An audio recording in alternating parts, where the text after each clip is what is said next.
Hello everyone, welcome back to Whisper Tales channel. Before we get started, comment below where you're from and what time you are watching. And if you enjoy the stories, don't forget to like and subscribe. Alright, let's get into it. Story 1. The Hollow at Blackpine.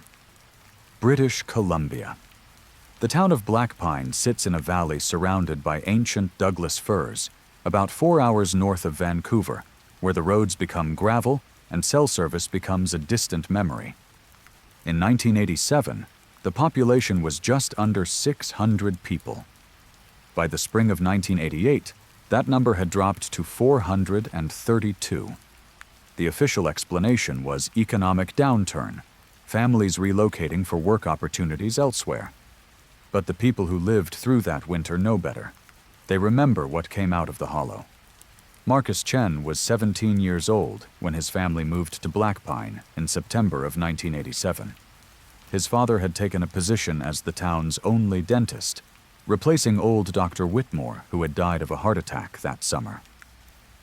The Chens were the first Asian family to ever live in Blackpine, and Marcus expected the usual small-town suspicion. What he didn't expect was the way people looked past him, through him, as if they were searching for something else entirely. The hollow was a depression in the earth, about 2 miles east of town, accessible only by a logging road that had been officially closed since 1962.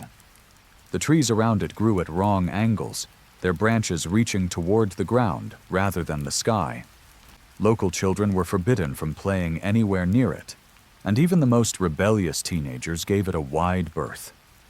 When Marcus asked his new classmates about it, they changed the subject with a speed that bordered on panic. It was Jenny Blackwood who finally told him the truth. Jenny was 16, the daughter of the town's mechanic, and she had the kind of reckless curiosity that small towns either crush or cultivate.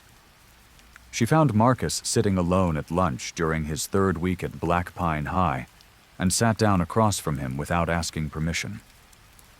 "You want to know about the hollow?" she said. It wasn't a question. Marcus nodded.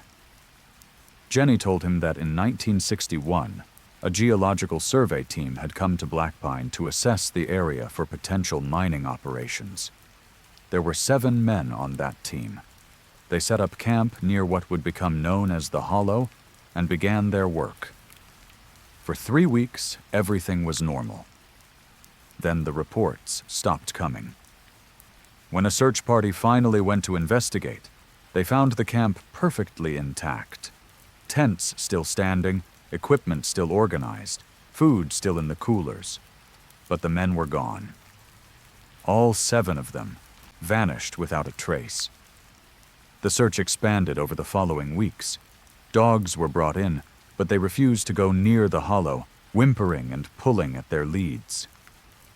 A helicopter surveyed the surrounding wilderness but found nothing. It was as if the earth had simply opened up and swallowed those 7 men whole. Then people started seeing them. The first sighting was reported by a logger named Thomas Redbird.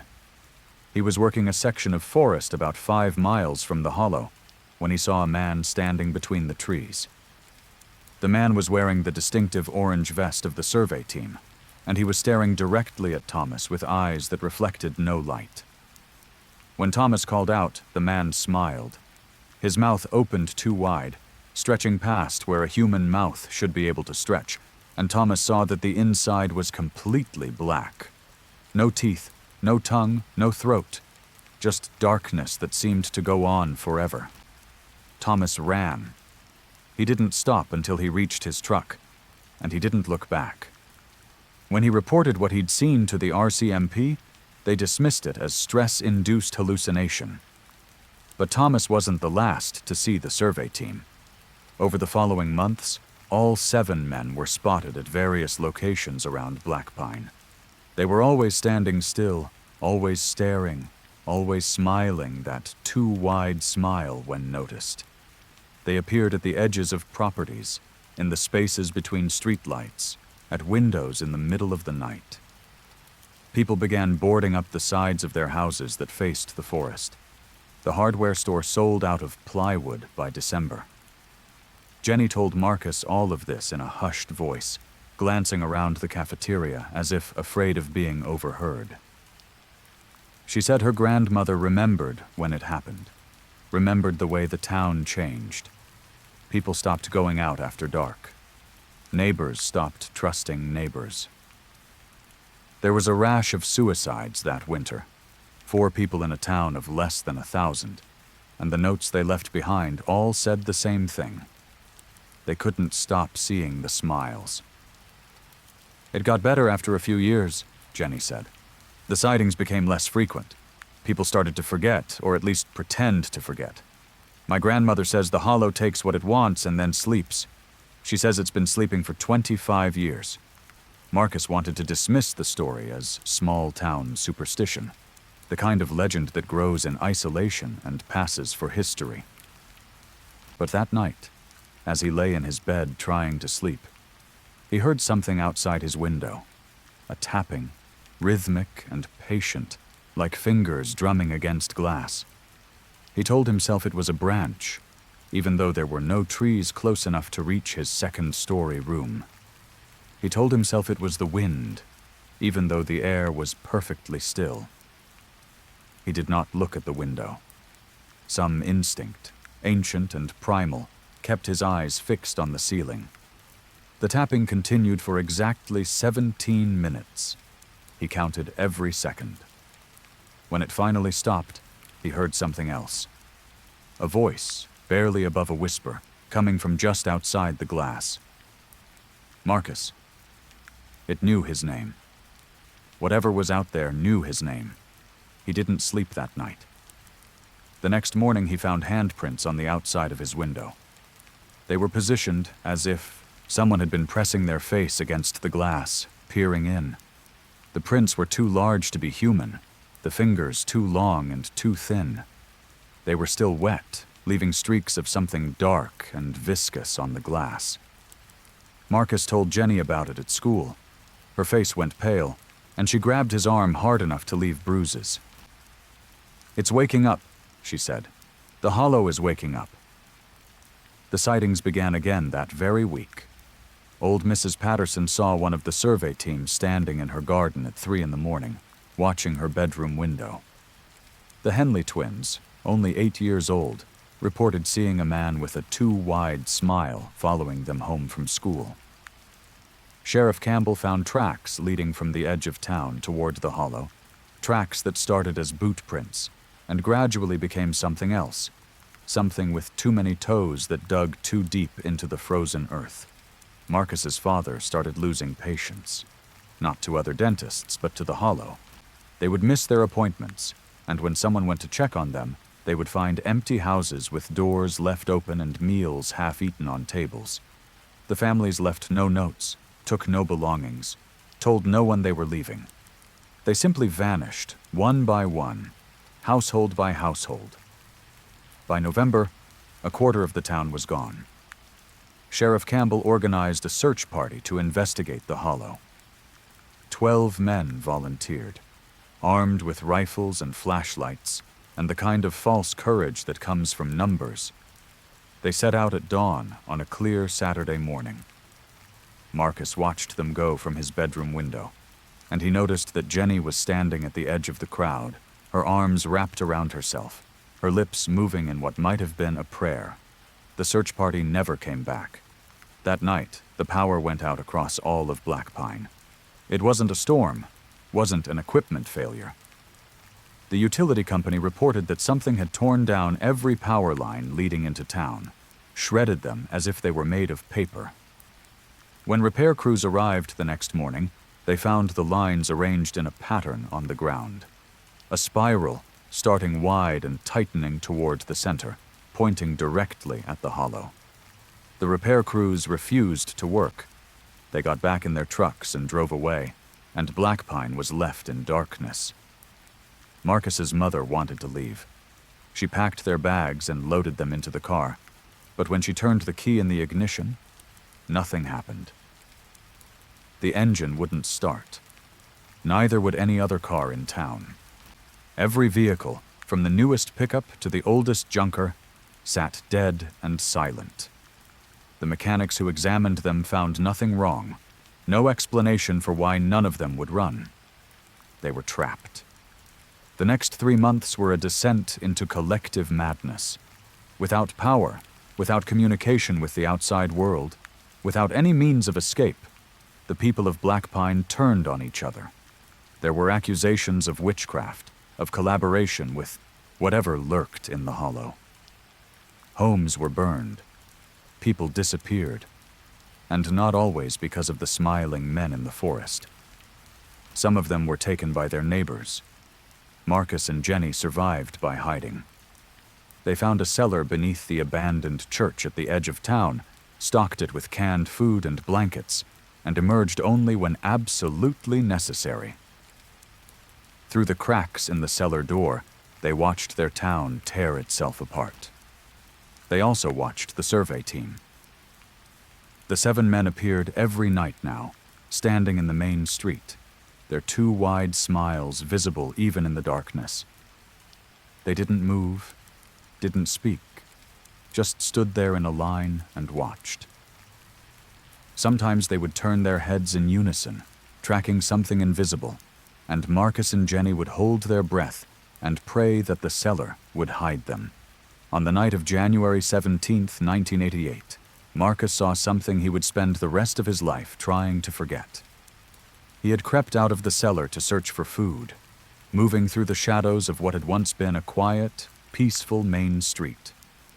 The moon was full, casting everything in silver light, and the survey team was standing in their usual place.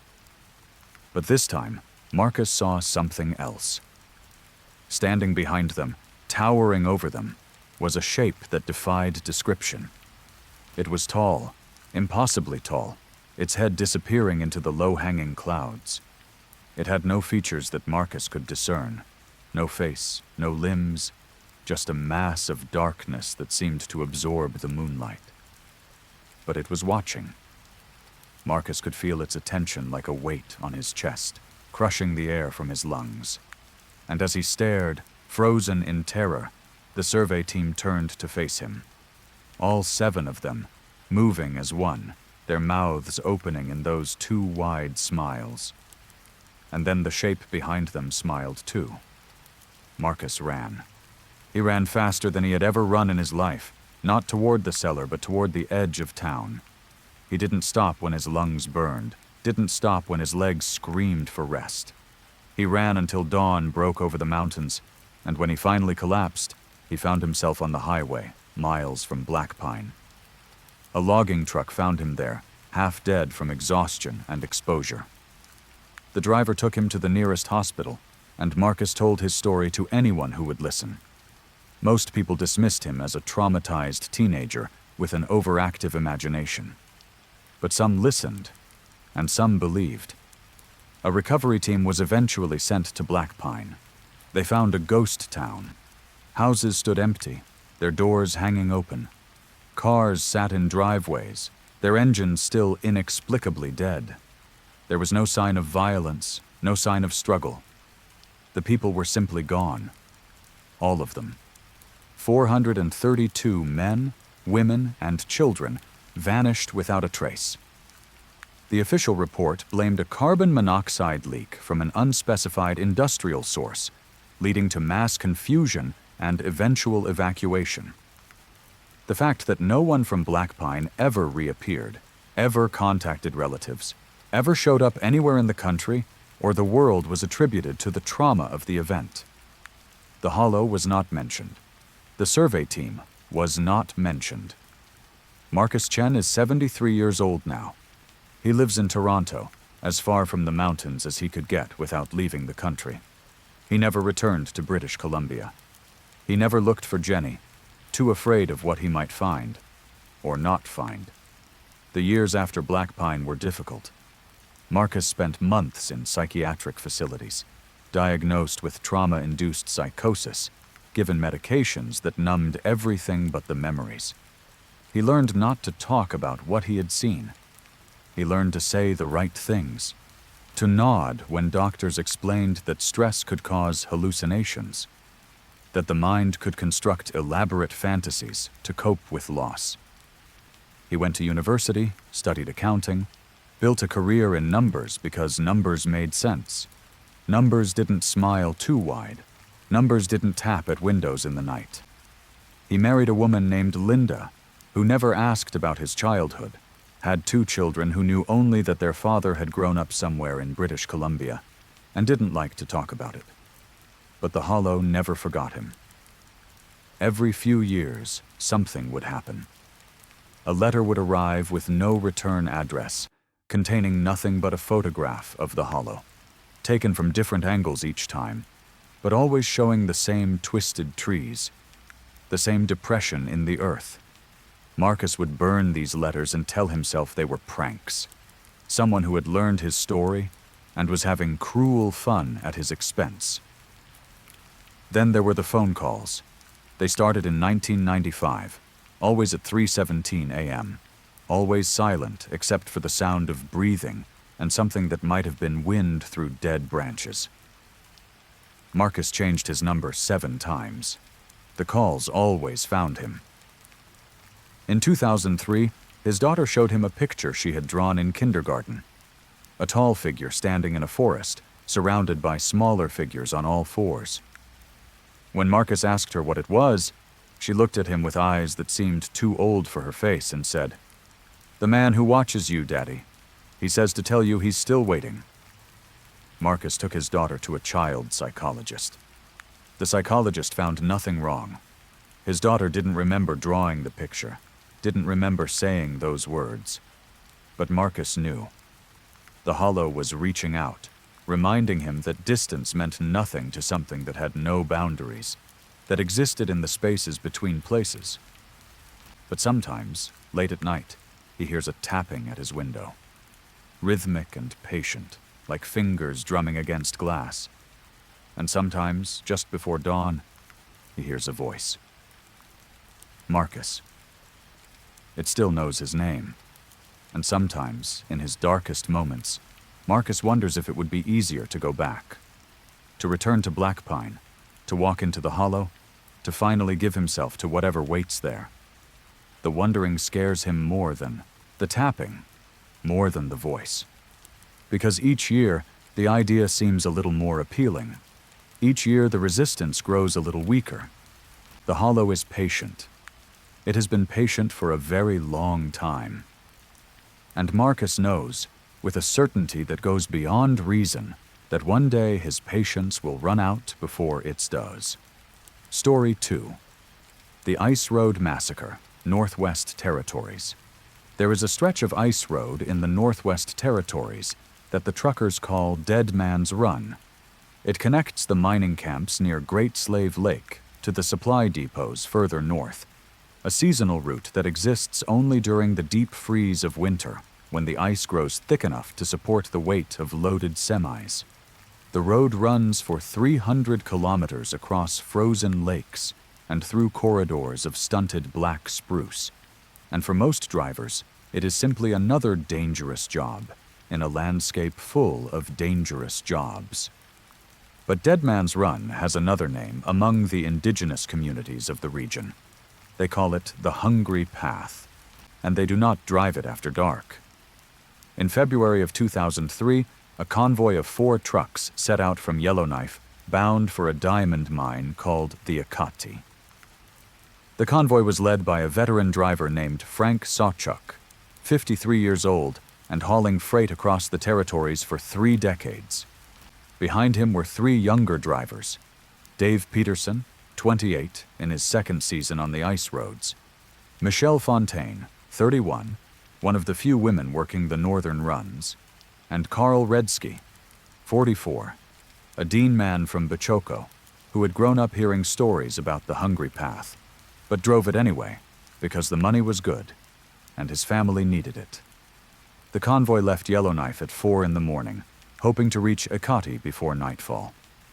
The weather forecast called for clear skies and temperatures around -40, cold but manageable. The trucks were loaded with mining equipment and supplies, standard cargo for the route. Everything about the journey seemed routine. The first strange occurrence happened about 100 kilometers out, just as the pale winter sun was beginning to rise over the eastern horizon. Carl, driving at the rear of the convoy, saw something standing at the edge of the road. It was tall and thin, roughly humanoid in shape, and it was completely motionless. As Carl's truck approached, the figure turned its head to watch. Carl caught a glimpse of a face that was not quite right, features that seemed to shift and slide beneath skin that was too pale, eyes that reflected the headlights like a cat's. He radioed to Frank. "There's someone out here, on the side of the road." Frank's voice crackled back through the static. "Probably a hunter. Lots of camps out this way." But Carl had grown up in this country. He knew what hunters looked like, how they moved, how they dressed. Whatever he had seen was not a hunter. "It wasn't human," Carl said. There was a long pause on the radio. Then Frank's voice, tired and dismissive. "Keep your eyes on the road, Red Sky. The ice is thin up ahead." Carl didn't argue. He kept driving, kept watching his mirrors. The figure remained standing at the edge of the road, its head turned to follow the convoy, until it was swallowed by the distance and the gloom. The second occurrence happened 2 hours later. Michelle was driving third in line when her engine began to sputter. She radioed ahead, reporting that her gauges were fluctuating wildly despite having fully serviced her truck before departure. Frank ordered the convoy to stop while she checked under the hood. What she found made no sense. Her fuel line had been cut, sliced clean through as if by a razor blade. Fuel was pooling on the ice beneath her truck, steaming in the bitter cold. There was no way it could have happened naturally. No debris on the road that could have caused such damage. Someone, or something, had done this deliberately. But they were alone. The nearest settlement was over 100 kilometers behind them. The road ahead was empty. There was no one out here, no explanation for what had happened. Frank made the decision to siphon fuel from the other trucks to get Michelle mobile. It took an hour of work in the killing cold, an hour during which they were completely exposed and vulnerable. Dave swore he saw movement in the trees beyond the road, shadows that slipped between the trunks with unnatural fluidity. Carl said nothing, but he kept his hand on the hunting rifle he carried in his cab. They got Michelle's truck running and continued north. The sky was beginning to darken, the brief winter day already fading toward endless night. Frank pushed the pace, trying to make up for lost time, but the ice road was treacherous and speed was a luxury they couldn't afford. At 4:47 p.m., the sun set. At 5:15 p.m., the attacks began. Dave's truck was hit first. Something landed on his roof with enough force to dent the metal, the impact reverberating through the cabin like a thunderclap. Dave slammed on his brakes, the truck skidding on the ice, and in his rearview mirror, he saw something crawling across his trailer. It moved on all fours, its limbs jointed in ways that defied anatomy, and its eyes burned with a pale luminescence that left afterimages in his vision. He screamed into the radio. Frank ordered the convoy to stop. They formed a circle with their trucks, headlights pointing outward, creating a perimeter of light in the overwhelming darkness. Dave emerged from his cab, rifle in hand, his face pale and his body shaking from more than the cold. "What the hell was that?" he kept saying. "What the hell was that?" No one had an answer. They waited, listening to the silence of the frozen world around them. The wind had died. The trees were still. Even the ice beneath their feet had stopped its constant groaning. The world was holding its breath. Then they heard the voices. They came from all directions, whispering and murmuring in a language none of them recognized. The voices rose and fell in patterns that suggested meaning, communication, intelligence. They seemed to come from the darkness itself, from the spaces between the trees, from the ice beneath their boots. Carl knew what it was. His grandmother had told him stories about the creatures that lived along the hungry path, the old ones who had been here before the people came, before the land was named, before time itself was counted. They were hungry, she said, always hungry. And in the deep of winter, when the darkness lasted and the living things retreated, they rose from wherever they slept, and they fed. "We need to go," Carl said. "We need to go now." Frank didn't argue. The convoy mounted up and drove, pushing their trucks as fast as the ice would allow. Behind them, the voices followed. Beside them, shapes moved through the trees, keeping pace with the trucks, their pale eyes floating in the blackness like malevolent stars. 20 kilometers further, Michelle's truck died again. This time her entire electrical system failed, her headlights cutting out and plunging her into darkness. She screamed once, a short, sharp sound that cut off abruptly, and then there was silence from her radio. Frank and Dave stopped to help. Carl begged them not to, begged them to keep driving, but Frank was a man who didn't leave people behind. He climbed out of his cab with a flashlight and a rifle and walked toward Michelle's truck. The flashlight beam found her driver's side door hanging open. It found blood on the running board, blood on the ice, blood on the snow that had been kicked up by what must have been a tremendous struggle. It did not find Michelle. Frank called her name. The darkness swallowed his voice. He called again, louder, desperation creeping into his tone. Something answered. It came from the trees to his left, a sound that was almost like Michelle's voice, but wrong, distorted, as if it were being produced by something that didn't quite understand how human vocal cords worked. It said his name. It said it would be okay. It said, "Come here, Frank, come find me. I'm hurt and I need help." Frank took a step toward the trees. Carl tackled him. They went down hard on the ice, the rifle skittering away into the darkness, and Carl held Frank down while the older man struggled and screamed. "That's not her," Carl said. "That's not Michelle. We have to go. We have to go now." Dave helped drag Frank back to his truck. They left Michelle's rig sitting in the middle of the road, her door still hanging open, her blood still steaming on the ice. They drove, and they didn't look back. The next 100 kilometers were a nightmare that none of them would ever fully remember. Things came out of the darkness, things that scraped against the sides of their trucks, that threw themselves against windshields, that screamed in voices stolen from loved ones long dead. Dave's side mirror was torn off by something he never saw clearly. Frank's windshield cracked from a blow that left a dent in the shape of a palm with too many fingers. Carl drove with his eyes fixed on the taillights of Frank's truck ahead of him, refusing to look at the darkness that surrounded them. He prayed in Dean, prayers his grandmother had taught him, words of protection and supplication to powers older than the Christian God. He didn't know if they would help, but they were all he had.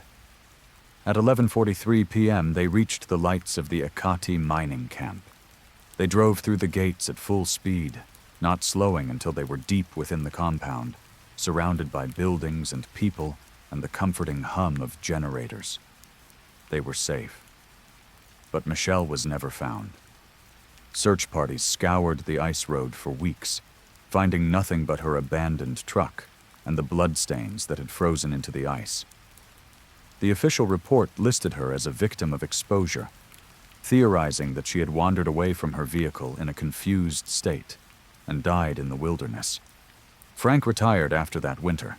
He never drove the ice roads again, never returned to the territories. He died in 2011 from a heart attack, and those who knew him said he had never been the same after that night. Dave continued driving for another 5 years. He was found dead in his truck in 2008, parked at a rest stop near Yellowknife. The coroner ruled it a suicide, noting that Dave had cut his own throat with a hunting knife.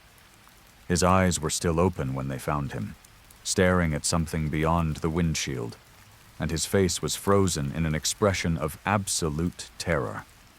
Carl still lives in Bachoco. He is 72 years old now, and he has not driven the ice roads since that night in 2003. When the winter comes and the roads freeze over, he stays inside. He hangs sweetgrass over his door and burns sage every night. He teaches his grandchildren the old prayers, the words of protection, and he tells them about the hungry path. He tells them never to drive it after dark. But there is more to Carl's story, details he has only shared with a handful of people, details that haunt him more than the memories of that terrible night. In the years after the convoy, Carl began to notice things, shadows that moved wrong in his peripheral vision, sounds at night that might have been wind but weren't, the feeling of being watched that never quite went away, no matter how many prayers he said or how much sweetgrass he burned. He started to see Michelle. Not often, and never clearly. Just glimpses, always at a distance, always in the dark. She would be standing at the edge of the road when he drove home late. She would be visible in his rear-view mirror, sitting in his back seat before vanishing when he turned around. She would appear in his dreams, not as herself, but as something wearing her face, something that spoke with her voice, but said things Michelle never would have said. "It's cold here, Carl. It's so cold. Why didn't you help me? Why didn't you stop?" He knows it isn't really Michelle. The real Michelle is dead, taken by whatever lives along the hungry path. What he sees is something else, something that wears the faces of its victims the way a hunter wears the skins of his prey. It's trying to lure him back, trying to draw him onto the ice roads, trying to make him one of them. Carl has resisted for 20 years. He has built walls around himself. Walls made of faith and family and the stubborn refusal to give in. But he can feel those walls weakening. Every time he sees Michelle's face, every time he hears her voice, the walls crack a little more.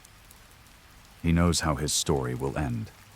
Not today, not tomorrow, but someday. The hungry path will call to him one last time, and he will answer. He will drive north in the dead of winter, drive until the road becomes ice, drive until he reaches the place where Michelle is waiting. And then he will finally know what she became. Story 3. The Children of Willow Creek, Saskatchewan. Willow Creek was a farming community on the Saskatchewan prairie, a collection of grain silos and modest homes scattered across land so flat you could see the curve of the earth. In 1994, the town had a population of 217 people, most of them families who had worked the same land for generations. It was the kind of place where everyone knew everyone, where doors were left unlocked and children played in the streets until their mothers called them home for dinner. The children of Willow Creek were famous throughout the surrounding region. There were 34 of them, ages ranging from toddlers to teenagers, and they were known for being remarkably well-behaved, remarkably quiet, and remarkably strange. Sarah Mitchell noticed it first. She was a teacher who had moved to Willow Creek in the fall of 1993, fresh out of university, eager to make a difference in a small community that needed educators. She had expected challenges, expected isolation, expected the kind of culture shock that came with trading city life for prairie existence. What she had not expected were the children. They were perfect. That was the only word Sarah could use to describe them. They arrived at school precisely on time every morning, their clothes clean and pressed, their homework completed in identical handwriting. They sat in their seats without fidgeting, answered questions without being called upon, and worked in silence that bordered on unnatural. In her years of training, Sarah had never encountered students like these. It was as if they had been manufactured rather than born. But the perfection had cracks. Sarah noticed that the children never laughed. They smiled when appropriate, responded to jokes with the correct social cues. But she never heard genuine laughter from any of them. She noticed that they never argued, never fought, never displayed the kind of petty cruelty that children inevitably show to one another. She noticed that they moved in synchronized patterns, arriving at the same time, eating at the same time, playing the same games at the same times every day. Most disturbingly, she noticed the way they looked at her sometimes. Their eyes would track her movements with a focus that seemed predatory, evaluating, as if they were studying her the way she was supposed to be studying them. She tried to talk to the other adults about it. The parents smiled and said their children were just well raised. The other teachers, both of whom had grown up in Willow Creek, said they didn't know what she was talking about. The local doctor, an elderly man named Erickson, who had delivered most of the children himself, told her she was imagining things and suggested she might be suffering from the stress of relocation. Sarah accepted these explanations because the alternative was too disturbing to consider. She taught her classes, graded her papers, and tried not to think about the 34 perfect children who watched her with their too focused eyes. Then the drawings started. It began with Tommy Wilson, a 7-year-old who sat in the front row of Sarah's second-grade class. During art time, while the other children produced the usual houses and trees and stick figure families, Tommy drew something else. A figure, tall and thin, standing in a field of wheat. The figure had no face, no features at all, just a smooth oval where a head should be. Beneath the figure, Tommy had written a single word in his perfect handwriting. Father. Sarah asked Tommy about the drawing. He looked at her with those too focused eyes and smiled. Father is watching, he said. Father is always watching. Sarah felt ice form in her stomach. Over the following weeks, similar drawings appeared from every child in the school. The faceless figure in the wheat, the word father written beneath it in identical script. Sarah collected the drawings, studied them, compared them. They were not identical, but they were close enough to be disturbing. The figure was always the same size relative to the page, always in the same position, always surrounded by the same swaying stalks of wheat. She showed the drawings to the other teachers. They looked at them blankly and said they didn't see anything unusual. It's just a man in a field, said Mrs. Kowalski, who had taught in Willow Creek for 30 years. Kids draw people all the time. It doesn't have a face, Sarah said. Mrs. Kowalski blinked slowly, her expression unchanged. I don't know what you mean. Sarah looked at the drawing in her hand. The figure was clearly faceless, clearly wrong. But Mrs. Kowalski seemed genuinely unable to see it. It was as if the anomaly was invisible to people who had spent their lives in Willow Creek. That night, Sarah drove out to the fields. She didn't know what she was looking for. The rational part of her mind insisted there would be nothing there, that the drawings were just the product of shared imagination, of children feeding off each other's ideas the way children often do. But another part of her, the part that had been watching those two perfect students for months, knew better. She found it standing in the wheat. It was exactly as the children had drawn it, tall, thin, dressed in clothing that seemed to absorb the light of her headlights. Its face was smooth and featureless, a blank expanse of skin where eyes and nose and mouth should have been. It was standing perfectly still, and it was facing her. Sarah's hands shook on the steering wheel. She wanted to drive away, wanted to floor the accelerator and leave Willow Creek behind forever. But she couldn't move. The figure held her in place with nothing more than its attention, a weight of presence that pinned her like an insect to a board. Then it spoke. Not with a mouth, because it had no mouth. The words simply appeared in Sarah's mind, clear and cold and utterly alien. "The children are mine. They have always been mine. You should not have come here." Sarah found her voice. "What are you?" "I am Father. I am the one who tends. I am the one who harvests. The children grow, and I watch, and when they are ready, they return to me." "Return to you? What do you mean?" The figure raised one arm and pointed towards the town. In the distance, Sarah could see the lights of Willow Creek, the warm glow of homes where families sat together, where 34 perfect children waited. They were planted before the first settlers came. They have been harvested many times, and they will be harvested many more. This is the cycle. This is the truth of this place. You should not have come here, Sarah Mitchell. Now you must decide. Decide what? Whether to join the crop or to become fertilizer. Sarah drove. She slammed her car into reverse and floored it, wheels spinning on the dirt road, and she didn't stop until she reached the highway. She drove through the night, drove until dawn, drove until Willow Creek was nothing but a nightmare in her rearview mirror. She never went back for her belongings. She never contacted the school board to explain her absence. She simply vanished from Saskatchewan and built a new life as far away as she could get. But she kept track of Willow Creek. From a distance, through newspaper archives and property records, and the occasional brave search on the internet, she watched the town. The children grew up. They married each other, always each other, never outsiders. They had children of their own, perfect children, who behaved exactly the way their parents had behaved. The population of Willow Creek remained exactly the same, year after year, generation after generation. People died, but they were always replaced. The numbers never changed.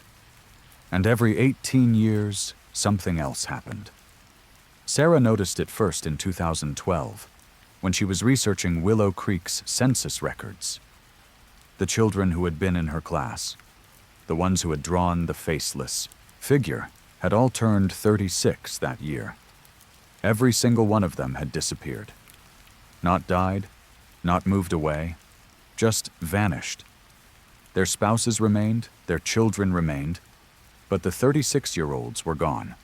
18 years of harvest. She checked earlier records. In 1976, the same thing had happened.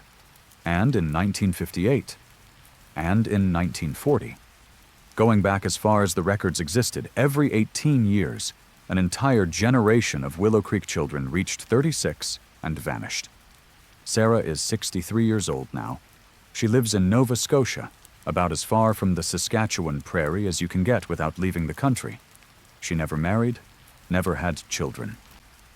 Some nights she wakes up in a cold sweat, convinced that she can see a faceless figure standing at the foot of her bed.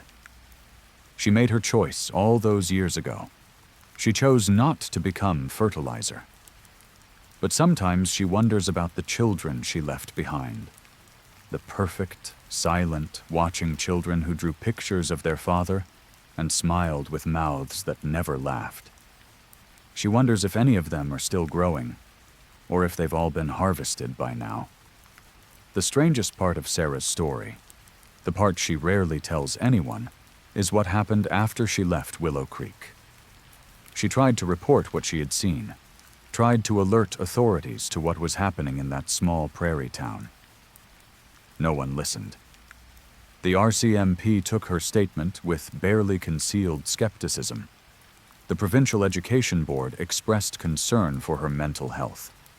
A psychologist she consulted suggested she might be experiencing stress-induced delusions and recommended medication. When she tried to return to Willow Creek to gather evidence, to prove that something was wrong, she couldn't find it. The road that had led there was gone, replaced by an unbroken stretch of farmland that showed no sign of ever having been a town. The maps that had once shown Willow Creek showed nothing. Census records listed no such place. It was as if the town had been erased from existence, or as if it had never existed in the first place. Sarah sometimes wonders if she imagined the whole thing.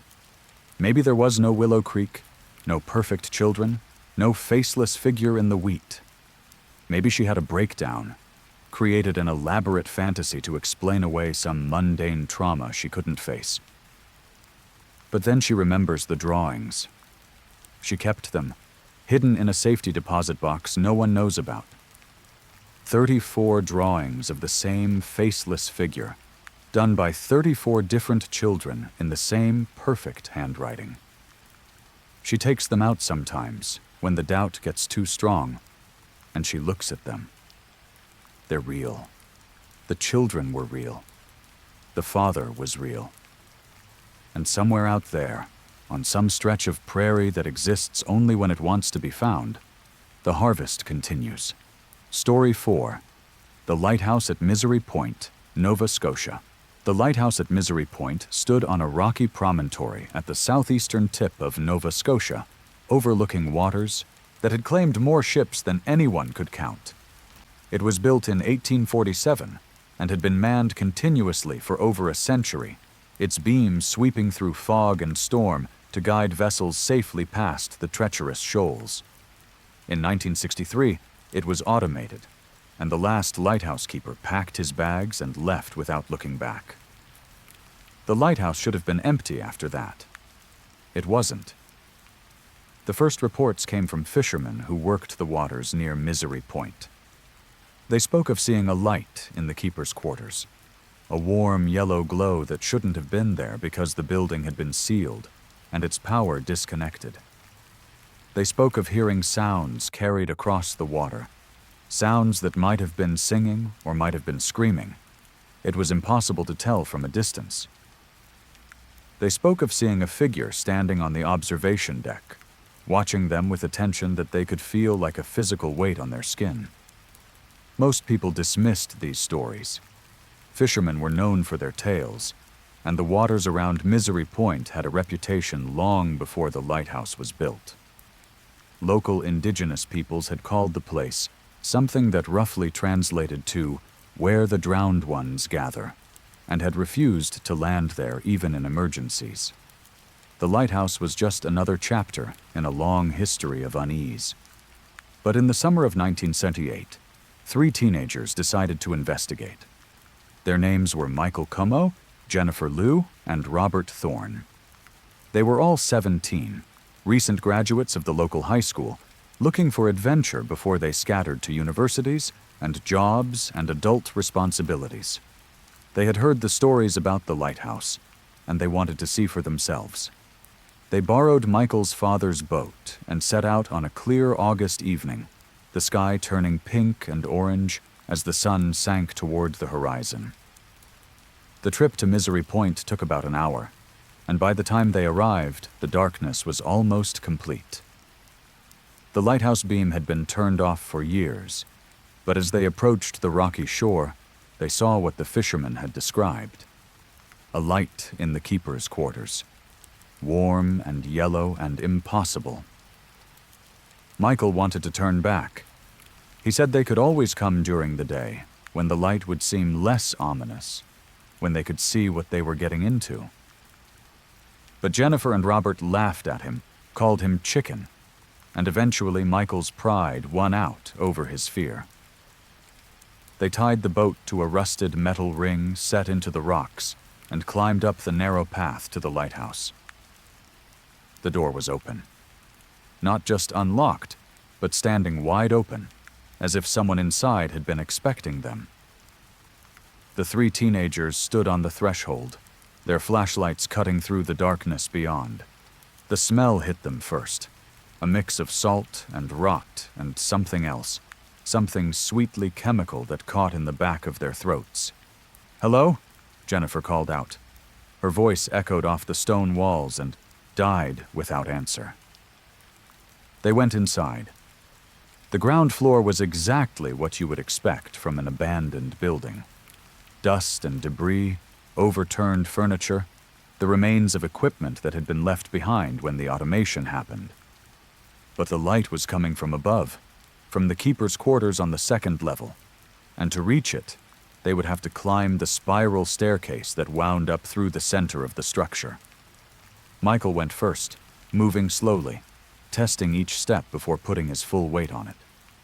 Behind him, Jennifer and Robert followed, their flashlight beams dancing across walls that seemed to close in as they ascended. The smell grew stronger the higher they climbed, that sweet rot chemical scent that made their eyes water and their stomachs churn. They reached the second level. The keeper's quarters were not empty. There were candles everywhere, hundreds of them, covering every surface and filling every corner.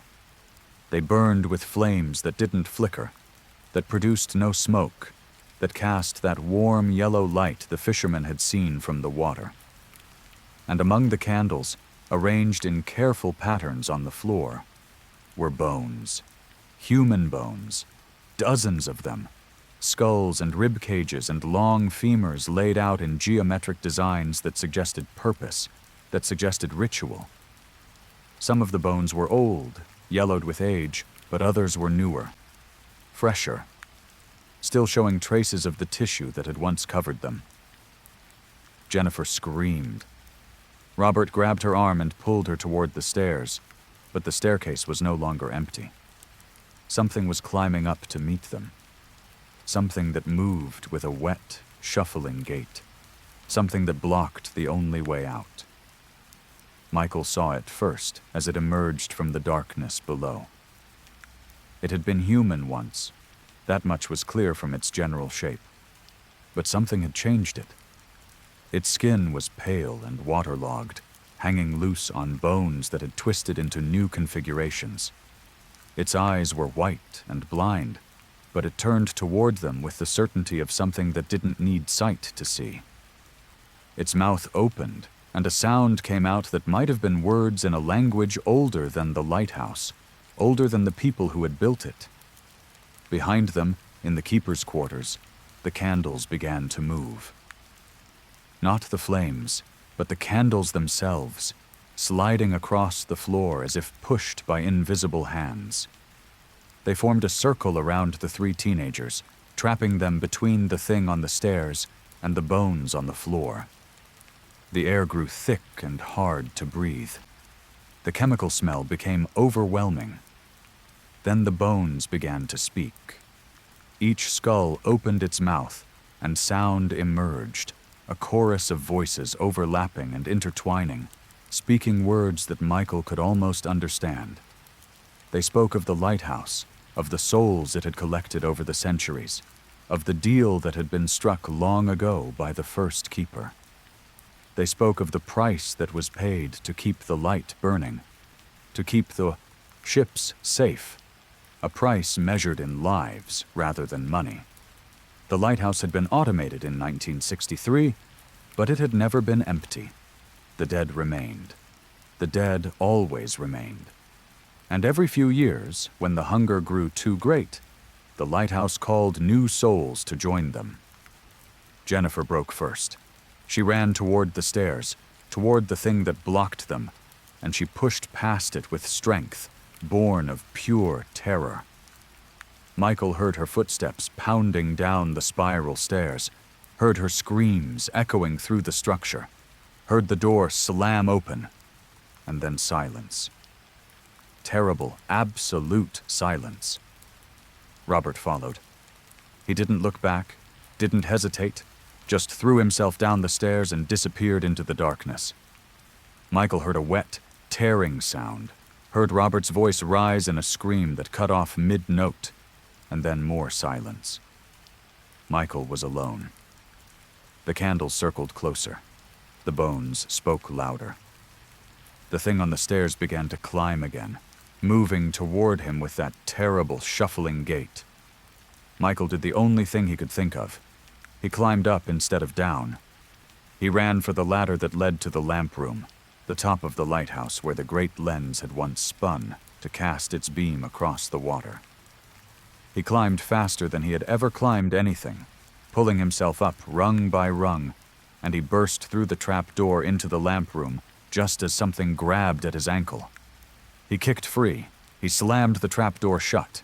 He dragged a piece of broken equipment over it and sat on top, his heart pounding, his breath coming in ragged gasps. Below him, something pounded on the trapdoor. The metal buckled but held. The pounding continued, rhythmic and patient, and the voices of the bones drifted up through the cracks. "You are ours now. You will join us. You will burn." Michael looked around the lamp room. The great lens was still there, dusty and dark, a marvel of Victorian engineering. The glass surrounding the room was grimy, but intact. And through that glass, he could see the water below, the rocks, and his father's boat still tied where they had left it. He had no way down, no way out. He could only wait. The pounding continued through the night. Sometimes it would stop, and Michael would hear other sounds, sounds of movement and whispers and something that might have been laughter. He didn't open the trap door. He didn't look down through the cracks. He just sat there, watching the horizon, waiting for dawn. The sun rose at 6:14 a.m. The pounding stopped. Michael waited another hour before he dared to move the equipment and open the trap door. Below, the lamp room and the staircase were empty. The candles were gone. The bones were gone. Even the smell had faded, replaced by nothing but dust and salt air. He climbed down slowly, his body aching from a night of tension. He found no trace of Jennifer or Robert. He found no trace of anything that had happened the night before. He walked out of the lighthouse into the morning sun. His father's boat was still there. He untied it, started the engine, and drove back to the mainland without looking back. Jennifer and Robert were never found. A search was conducted. Divers explored the waters around Misery Point, but nothing was recovered. The official conclusion was accidental drowning. 2 teenagers lost to the treacherous currents that had claimed so many before them. Michael told no one what he had seen. Who would believe him? A story of animated bones and candles that moved and voices from the dead? He would have been committed, or laughed at, or both. He left Nova Scotia that fall and never returned. He built a life elsewhere, married, had children, grew old. He never spoke of Misery Point to anyone. But sometimes, late at night, when sleep won't come and the world is quiet, he thinks about the lighthouse. He wonders if the candles are still burning. He wonders if Jennifer and Robert have joined the chorus of voices that speak from the bones. He wonders if the lighthouse is still calling, still hungry, still waiting for the next souls to answer its light. Michael tried to forget about Misery Point. For years, he succeeded. He built a life far from the ocean, married a woman who had never seen the Atlantic, raised children in a landlocked city where the sound of waves was nothing but a distant memory. But the lighthouse never forgot about him. It started with dreams. Every few months, Michael would find himself back in the lamp room, the trap door shuddering beneath him, the voices of the bones drifting up from below. He would wake drenched in sweat, his heart pounding, the taste of salt on his lips. Then came the letters. The first one arrived in 1983, a year after the incident. It was addressed to him in handwriting that looked like Jennifer's, postmarked from a town in Nova Scotia that he didn't recognize. Inside was a single sheet of paper with a message that made his blood run cold. "Why did you leave us, Michael? We've been waiting so long." More letters followed over the years. Some were from Jennifer, some from Robert, some from names he didn't recognize, but suspected belonged to others the lighthouse had taken. They spoke of the candles that never burned out, of the bones that sang in the darkness, of the keeper who had made a bargain with something older than the light itself. They spoke of how much they wanted him to come home. Michael burned every letter. He moved 3 times, trying to escape, but the letters always found him. He changed his name, thinking perhaps anonymity would protect him. But the next letter was addressed to his new identity, as if the lighthouse knew exactly what he had done. He is 82 years old now, living in a nursing home in Winnipeg, as far from the ocean as Canada allows.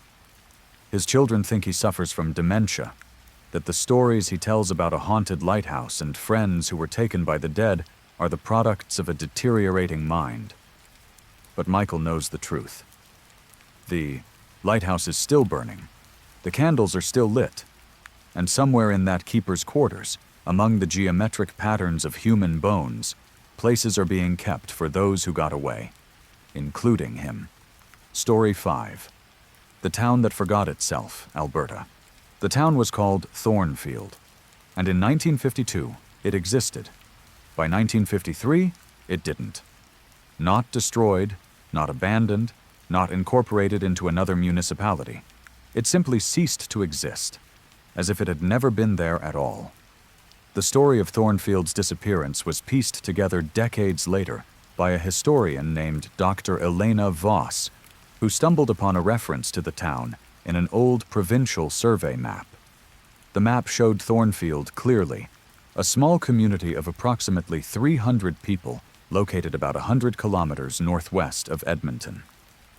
But when Dr. Voss searched for any other records of the town, she found nothing.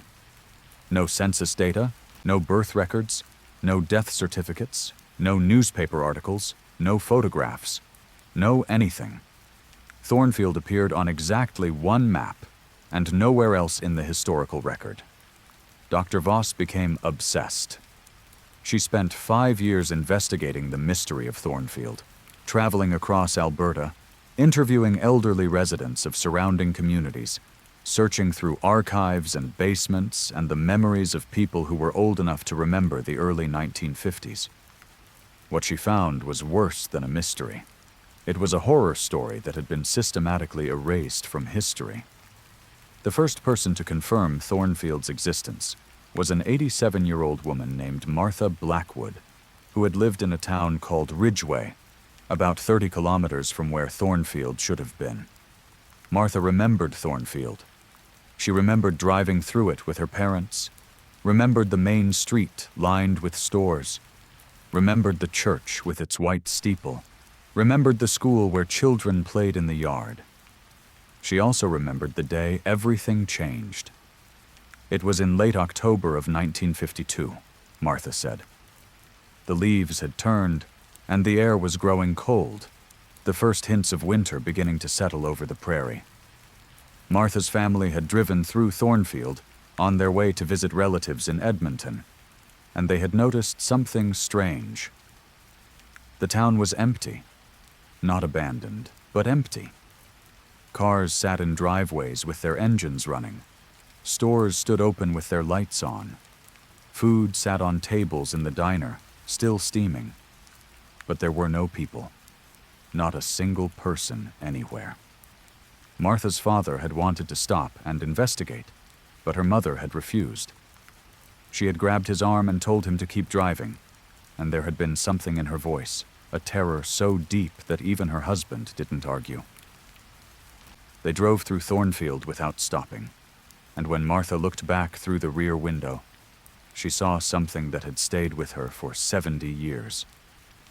A figure standing in the middle of the main street, watching them leave. Tall and thin, dressed in black, its face hidden in shadow. And all around the figure, smaller shapes, shapes that might have been people but moved wrong, crawled on all fours, twisted their limbs in directions limbs shouldn't go. Martha's family never spoke of Thornfield again. When Martha had tried to ask about it years later, her parents claimed not to remember any town by that name. The relatives they had been visiting said the same thing. It was as if Thornfield had been erased not just from maps, but from memories. Dr. Voss found other witnesses, other people who remembered fragments of Thornfield. An old farmer who recalled selling grain to a merchant from the town. A retired postal worker who had a vague recollection of a mail route that went nowhere anymore. Each witness had the same experience. They remembered something, but the memory was fuzzy, incomplete. like trying to recall a dream after waking. The breakthrough came when Dr. Voss found the journal. It belonged to a man named William Cross, who had been the sheriff of a town called Millbrook in 1952. William had died in 1987, but his grandson had found the journal while cleaning out the family home and had donated it to a local historical society. Dr. Voss found it in a box of uncatalogued donations, bound in cracked leather, its pages yellowed but still legible. William Cross had been to Thornfield. He had been one of the first outsiders to investigate its disappearance. His journal contained a detailed account of what he found. He had driven to Thornfield on November 3rd, 1952, 3 days after reports began to reach Millbrook of a town gone silent. He had brought 2 deputies with him, all 3 armed with rifles, and the assumption that they were dealing with some kind of criminal activity, perhaps a robbery gone wrong or an outbreak of violence. What they found was beyond comprehension. The town was intact, William wrote, every building standing, every vehicle in place, but the people were gone. All 300 of them, men and women and children, vanished without trace. There were no bodies, no blood, no signs of struggle, just emptiness where life had been. They searched every building, every basement, every attic. They found breakfast dishes still on tables, children's toys still scattered on floors, beds still unmade from the morning. Whatever had happened to Thornfield had happened quickly and completely. One moment the town was alive. The next, it wasn't. Then they found the church. William described it as the only building in town that seemed wrong. Not damaged, but wrong. The white paint on its exterior had turned gray, as if decades of weathering had happened overnight. The steeple leaned at an angle that should have been impossible, defying the simple physics of architecture. And the doors were closed, but something was moving inside. William could see shadows passing behind the stained glass windows, shapes that flickered and shifted in patterns that suggested neither human nor animal. His deputies wanted to leave. William should have listened. But he was the sheriff, and whatever had happened to Thornfield was his responsibility to investigate. He walked up the steps to the church doors, while his deputies waited below. He never wrote about what he saw inside. The next pages of the journal were torn out, leaving only fragments of words and the brownish stain of something that might have been blood. The narrative resumed a week later, with William back in Millbrook, writing in a hand that shook so badly the words were barely legible. I cannot say what I witnessed in the church at Thornfield. I cannot write it because I do not have words that would convey the truth. I can only say that the people of that town are not gone. They have been changed. They have become something other than what they were. And the thing that changed them is still there, still waiting, still hungry. We burned it. God forgive us, we burned it all. The church, the town, every building.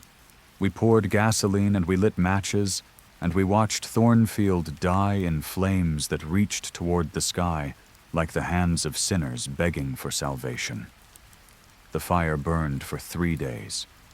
When it was done, there was nothing left but ash and the bones of what had been. We told no one what we had seen. We told no one what we had done. We let the prairie reclaim the land, and we let time forget that Thornfield had ever existed. But I know the truth, and I know that whatever took those people, whatever lived in that church, was not destroyed by our fire. I saw it rise from the flames on the 3rd night, a pillar of darkness against the burning sky. I saw it turn toward me, and I felt it mark me, recognize me, remember me. It let me go. I do not know why, but I know it is still out there, somewhere, waiting. And I know that one day, when the stars are right and the hunger grows too great, it will take another town, and another, and another. God help us all. William Cross died in 1987, of what the doctors called heart failure. His grandson, the one who found the journal, told Dr. Voss that the old man had been terrified of something in his final years. He wouldn't go out after dark, wouldn't sleep without a light on, wouldn't let anyone speak of the prairie or the small towns that dotted it. The day he died, the grandson said, William had been staring out the window at something only he could see. His last words were a whisper that the grandson had to lean close to hear. "It's coming back. It's coming back for me." Dr. Voss visited the site where Thornfield should have been. There was nothing there but prairie grass and the occasional rock formation. No ruins, no foundations, no evidence that a town had ever existed. Just empty land that stretched to the horizon. But as she stood there, taking photographs and recording observations, she felt something watching her. Something patient and ancient and hungry. Something that had been waiting since 1952 for people to remember. She never published her research. The journal disappeared from the Historical Society shortly after she returned it. The witnesses she had interviewed began to forget what they had told her, their memories of Thornfield fading like dreams in the morning light.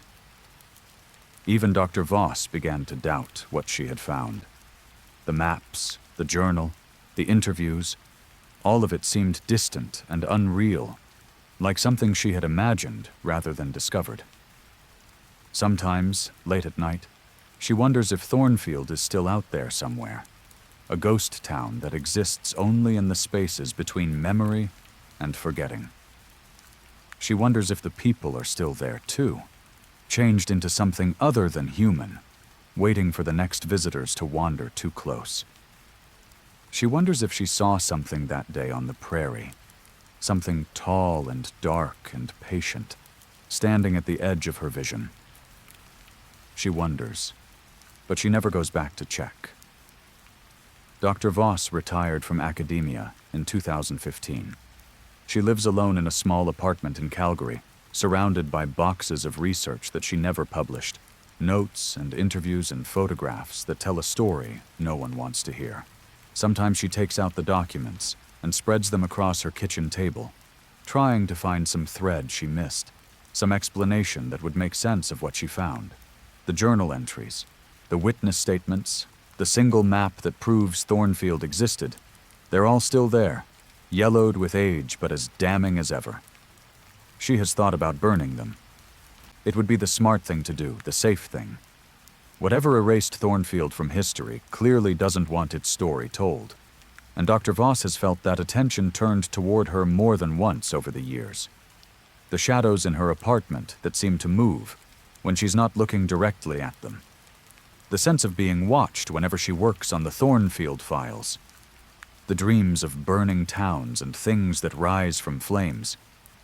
But she can't bring herself to destroy the evidence. Those 300 people existed. They lived and loved and worked and dreamed, and then something took them. Something changed them, and the world was made to forget they had ever been. Dr. Voss may be the only person left who remembers their names. She keeps a bag packed by her door. Passport, cash, clothes for a week. If she ever sees flames on the horizon, if she ever smells smoke when there's no fire, she's running. She's seen what happened to Thornfield. She has no intention of sharing their fate. But some nights, when the wind is quiet and the city sleeps, she hears something outside her window. A whisper, so faint she might be imagining it, speaking words that sound like an invitation. "Come home, Elena. Everyone is waiting." She never answers. She never even acknowledges that she heard. But she knows, with a certainty that goes beyond logic, that Thornfield is not gone. It's just waiting. Waiting for someone to remember it. Waiting for someone to come looking. Waiting for someone to bring it back. Story 6. The Cabin at Wolf Lake, Ontario. Wolf Lake sits in the heart of northern Ontario, surrounded by 1,000-year-old pines and accessible only by a logging road that closes every winter when the snow makes it impassable. There are a few seasonal cabins scattered around its shores, owned by families who come in the summer to fish and swim and escape the noise of civilization. For most of the year, the lake is silent and empty. The cabin belonged to the Thornton family. James Thornton had built it in 1978 with his own hands, a labor of love that had taken 3 summers to complete. He brought his wife Marie and their children, Emma and Daniel, there every July for 2 decades. They had hundreds of photographs of smiling faces on the dock, of fish held up triumphantly, of sunsets over water so still it looked like glass. In the summer of 1998, the Thornton family went to Wolf Lake for what would be their last visit. Emma was 22 that year, home from university for the summer. Daniel was 18, about to start his senior year of high school. James was 53, his hair going gray but his body still strong from years of physical work. Marie was 51, looking forward to retirement and the grandchildren she hoped would come someday. They arrived at the cabin on July 4th and found something waiting for them. At first, it seemed like vandalism. The cabin's door had been forced open, the lock broken. Inside, furniture had been overturned and belongings scattered. The walls were covered with strange markings, scratched into the wood with what looked like fingernails, symbols that none of them recognized. James wanted to call the police, but there was no phone at the cabin, and cell service didn't exist that far into the wilderness.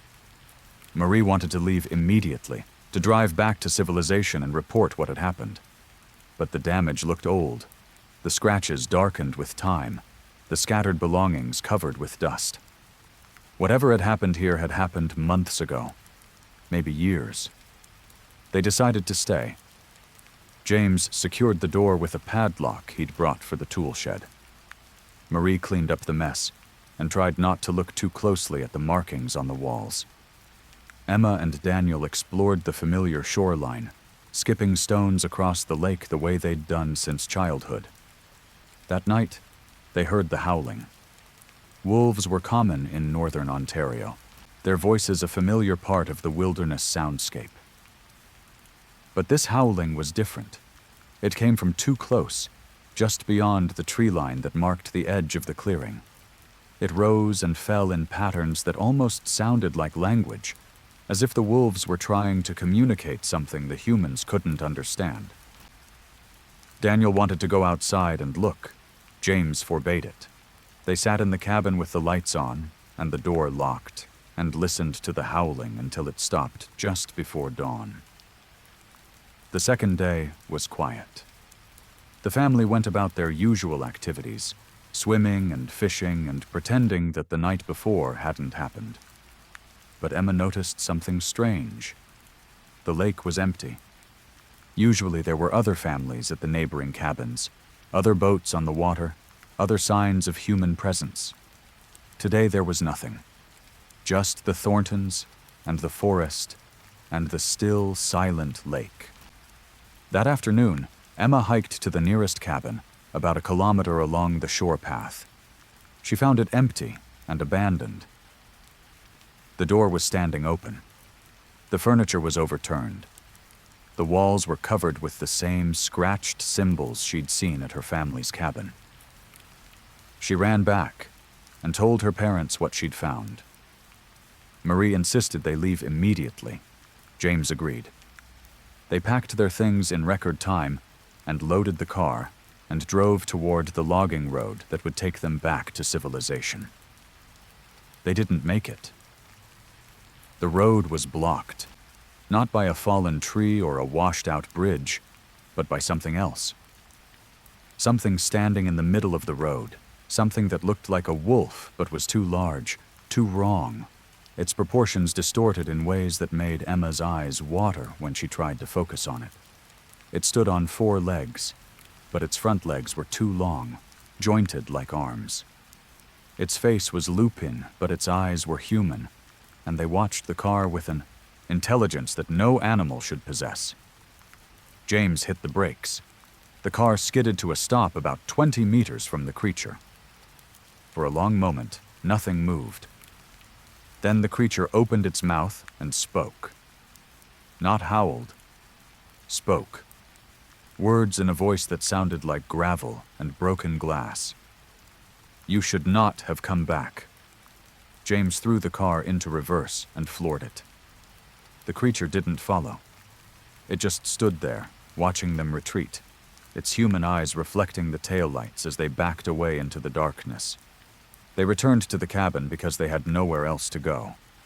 The road was blocked in the only direction that led to safety. The forest surrounded them on all other sides, miles and miles of wilderness with no other way out. They were trapped. That night, the howling was louder. It came from all directions now, a chorus of voices that rose and fell and rose again. The family huddled in the center of the cabin, away from the windows and the doors. James held his rifle, the one he used for hunting, though he had no idea if bullets would stop whatever was out there. Marie held Emma and Daniel, one child on each side, as if she could protect them with nothing but her body. The howling stopped at midnight. The silence that followed was worse. Then the scratching began. Something was clawing at the walls of the cabin, not the door, not the windows, but the walls themselves, as if the creatures outside were trying to dig through the solid wood. The scratching circled the cabin, starting at one corner and moving slowly around the perimeter. Emma realized that the sounds matched the symbols on the walls. The creatures were adding to them, marking the cabin with whatever strange language they used. The scratching stopped at the door. A voice spoke from the other side, the same voice they'd heard on the road. "We remember you, James Thornton. We remember what your father did. We remember what was taken. Now we take back." James went pale. He looked like a man who had just seen his own death. "Dad?" Emma said. "What is it talking about?" James didn't answer. He raised his rifle and pointed it at the door. "Go away," he shouted. "Whatever you want, you can't have it. Go away." Laughter came from outside. Not human laughter, but something that used a human's voice to make the sound. It was wrong in a way that made Emma's teeth hurt. "Your father said the same thing. Before we took him. Before we changed him. Before he became one of us." The door burst inward. What came through was not the wolf thing they'd seen on the road. It was something worse. Something that had once been human. Something that still wore the remnants of human clothing stretched over a body that had twisted and grown and become something else. It moved on all fours, but its face was upright, and Emma recognized it. She recognized it from the photographs in her grandmother's house, the ones of a man who had died before she was born. "Grandpa," she whispered. The thing that had been her grandfather smiled with too many teeth. "Granddaughter," it said, "I have waited so long." What happened next was a blur of violence and terror that Emma would spend the rest of her life trying to forget. Her father fired the rifle. The thing that was her grandfather didn't even flinch. More creatures poured through the broken door, a tide of twisted shapes that had once been human, that still wore the faces of people but moved like wolves and spoke like nightmares. Emma remembers running. She remembers breaking through a window and feeling glass slice her arms. She remembers the sound of her mother screaming and her brother calling her name. She remembers running into the forest, branches tearing at her face, roots catching her feet. She doesn't remember how she survived the night. She doesn't remember finding the logging road or following it for 3 days until she reached a highway. She doesn't remember the trucker who found her, dehydrated and delirious, covered in cuts and bruises and speaking nonsense about wolves that talked and grandparents that walked. She woke up in a hospital in Sudbury. The police told her that her family had been found at the cabin, all 3 of them dead. Animal attack, they said. Wolves, probably. Very unusual for wolves to attack humans, but not unheard of in the remote wilderness. There were no other survivors, no other witnesses, no evidence of anything except 3 bodies and a cabin that had been torn apart by something with claws. Emma is 47 now. She never returned to Wolf Lake. She never visited the cabin, or what remained of it. She doesn't look at the old photographs, the ones with the smiling faces and the held-up fish, and the sunsets over still water. But sometimes, when the moon is full and the night is quiet, she hears howling in the distance. And sometimes, just before she falls asleep, she hears a voice that sounds like gravel and broken glass. Granddaughter, we are still waiting. Emma has tried therapy. She's tried medication. She's tried moving, changing her name, building a new identity as far from Wolf Lake as she could get. Nothing works. The howling follows her wherever she goes. The voice finds her in every silence. She did some research years later, when she was strong enough to face what had happened. She found records of the Thornton family going back generations, records that showed a pattern she hadn't expected. Every Thornton who had owned that cabin, going back to the original builder in 1923, had died under mysterious circumstances. Animal attacks, mostly, or disappearances that were never explained. And there was something else. Something in the family tree that made Emma's blood run cold. Her grandfather, the one she had seen transformed, the one who had called her granddaughter. He wasn't the first Thornton to be taken by whatever lived in those woods. His father before him had vanished at Wolf Lake in 1952. His grandfather had disappeared there in 1919. Going back as far as the records existed, every Thornton man had eventually returned to the lake and never come back. It was as if the family had made a deal, generations ago, a bargain with something in the forest that demanded payment. And now that deal was coming due for Emma's generation. She has a son now. His name is James, and he's 14 years old, and he has never heard of Wolf Lake. Emma has made sure of that. She has hidden the family history, destroyed the photographs, created a fiction about her childhood that has no room for cabins or wolves or grandparents who came back changed. But she knows it's only a matter of time. The wolves have been patient for generations. They can be patient for one more. And some nights, when Emma checks on her sleeping son, she sees his lips moving in his sleep, forming words in a language she doesn't recognize, but somehow understands. The same language her grandfather spoke all those years ago, when he smiled with too many teeth and called her granddaughter. Story 7. The Miner's Tomb, Yukon Territory.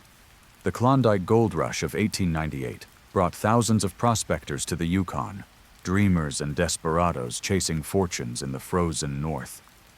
Most of them found nothing but hardship. Some found gold, and a few found something else entirely, something that had been waiting in the darkness beneath the permafrost for longer than anyone could imagine.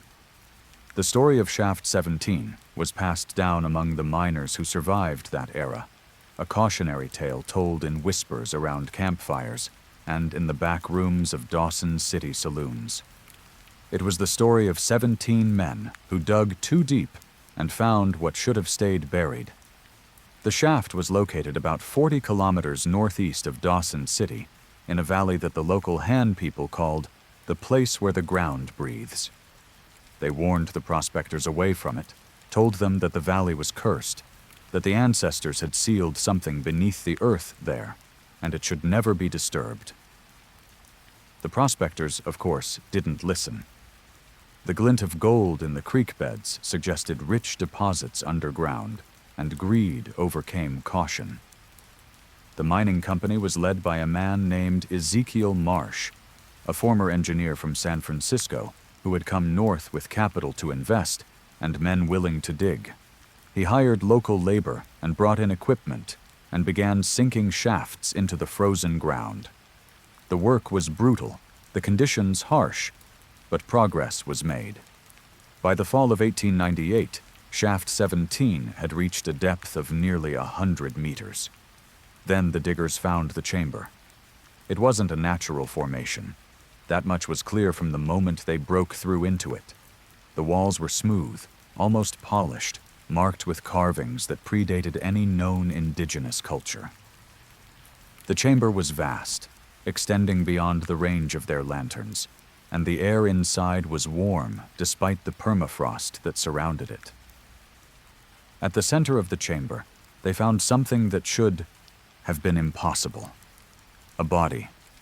Not a skeleton, not a mummified corpse, but a body that looked freshly dead despite the obvious age of the chamber. It was humanoid but not human, too tall and too thin, its skin the color of old bone, its face a mask of features that suggested emotion but belonged to nothing that had ever walked the earth. It was lying on a stone slab, arranged as if for burial, and around it were objects that glittered in the lantern light. Gold. More gold than the miners had ever seen, piled around the body like offerings to a god. Greed overwhelmed fear. The miners began to collect the gold, filling their pockets and their packs, laughing at their fortune. None of them noticed when the body's eyes opened. None of them noticed when it began to move. The first to die was a man named Heinrich, a German immigrant who had been closest to the slab. He was stuffing gold nuggets into his coat when something grabbed his ankle. He looked down and saw a hand, bone-white and long-fingered, wrapped around his leg. He had time to scream once before he was pulled down, dragged across the stone floor toward the slab with a speed that defied physics. What happened to Heinrich in the darkness beyond the lantern light was audible, but not visible. The sounds were wet and terrible, and went on for a long time. The miners ran. They scrambled back up the shaft, climbing over each other in their desperation to escape. But shaft 17 was deep, and the ladder was narrow, and the thing from the chamber was fast. It caught them one by one, dragging them down into the darkness, and their screams echoed up from below like the cries of the damned. Ezekiel Marsh was one of the few who made it to the surface. He emerged from the shaft opening just as dawn was breaking, covered in blood that wasn't his own, his eyes wild with terror. Behind him, he could hear something climbing, could see the darkness at the bottom of the shaft beginning to move. He did the only thing he could think of. He grabbed a lantern, broke it against the wooden frame of the shaft opening, and set the whole structure ablaze. The fire spread quickly, consuming the timber supports, and within minutes, the shaft collapsed in on itself, burying whatever was down there under tons of rock and frozen earth. Marsh stood there as the sun rose, watching the smoke curl into the Arctic sky. Of the 17 men who had gone down into that chamber, only 3 had survived. The others were entombed below, along with the gold and the thing that had killed them. The survivors never spoke of what they had seen. They packed up the camp, abandoned the valley, and returned to Dawson City with a story about a cave-in and unsafe conditions. No one questioned them. Mine collapses were common, and dead prospectors were just part of the cost of doing business in the Klondike. But something survived the collapse. Over the following decades, people who ventured into the valley began to disappear. Hunters, trappers, the occasional lost traveler, all of them vanishing without trace. Search parties sometimes found evidence of camps, abandoned in haste, with belongings scattered and fires still burning. They never found bodies. They never found explanations. The hen people stayed away. They said the seal had been broken, that what the ancestors had buried was free now, walking the valley in the night, hunting what it could catch. They called it something that roughly translated to the one who wears the skin of men, and they spoke of it only when necessary. In 1953, a geological survey team was sent to assess the valley for potential mining operations. History, it seemed, was determined to repeat itself. The team consisted of 8 men, experienced professionals with modern equipment, and no knowledge of what had happened 55 years before. They set up camp near the creek, where Ezekiel Marsh had first found gold. They began their surveys, mapping the terrain, taking soil samples, looking for signs of mineral deposits. On the 3rd night, one of them noticed something strange on their seismic readings. There was a cavity beneath the valley floor. A large one, deeper than anything they would have expected to find in permafrost territory. It appeared to be natural, a cave or chamber of some kind, but the readings showed something else inside it, something that was moving. The team leader, a man named Dr. Richard Ellis, decided to investigate. They brought ground-penetrating radar, cameras, and communication equipment. They found the collapsed remains of Shaft 17, now just a depression in the earth, overgrown with grass and brush. They dug. What they found in the shaft was the bones of 17 men, arranged in a pattern around a central point. The arrangement was deliberate, artistic almost, as if someone had spent considerable time positioning each skeleton just so. At the center of the pattern was a hole, a passage leading down into darkness that seemed to go on forever. Dr. Ellis sent a camera down on a cable. The footage showed smooth walls marked with carvings, a vast chamber lit by some kind of bioluminescence, and something at the bottom that the camera couldn't quite focus on. Something pale and moving. They should have left. Anyone with sense would have sealed the hole and walked away. But Dr. Ellis was a scientist, and scientists are cursed with curiosity. He decided to descend. The last communication from the survey team came at 11:47 p.m. on August 23, 1953. It was a radio transmission, broken and distorted, but the words were clear enough. "It's awake. Oh God, it's awake. It's wearing their faces. It's wearing all their faces. Send help. Send anyone. It's..." The transmission cut off. The rescue team that arrived 3 days later found an empty camp. Tents still standing, equipment still running, coffee still warm on the camp stove. But no people, no bodies, no trace of 8 men except for a hole in the ground that went down into darkness. They sealed the hole with concrete and steel. They classified the incident and buried the reports. The valley was placed off-limits, marked on maps as unstable terrain, and forgotten. But the disappearances continued. Hikers who strayed too close, hunters who ignored the warnings, scientists who thought the old stories were superstition. Every few years, someone would vanish in that valley, and every few years, someone would report seeing something in the trees. Something tall and pale that walked like a man but wasn't one. Something that wore faces that didn't fit quite right, that smiled with mouths that had too many teeth. The valley is still there. The seal is still in place, or what remains of it. But those who know the story stay away. Those who don't sometimes go in and don't come out. And somewhere beneath the permafrost, in a chamber marked with carvings older than humanity, something waits, something patient, something hungry, something wearing the faces of everyone it has ever taken. The Han people have their own stories about the valley, stories they don't share with outsiders, stories passed down through generations, from a time before the gold rush, before the prospectors came with their greed and their drills and their complete disregard for warnings that could have saved their lives. They say the creature in the chamber is not a single being, but many. They say it was once like them, a people who lived in the north long before the ancestors arrived, a people who made a terrible choice in a time of famine and became something other than what they had been. They say it sleeps for centuries at a time, dreaming of hunger, dreaming of the faces it has worn and the faces it will wear. They say when it wakes, it is always hungry. The valley is watched now, not by government officials or scientists, but by the hen themselves. Young people are sent there every summer to stand guard, to watch for signs of activity, to raise the alarm if the seal begins to fail. They carry no weapons because weapons would be useless. They carry only the old songs and the old prayers, words that might slow the creature down long enough for their people to flee.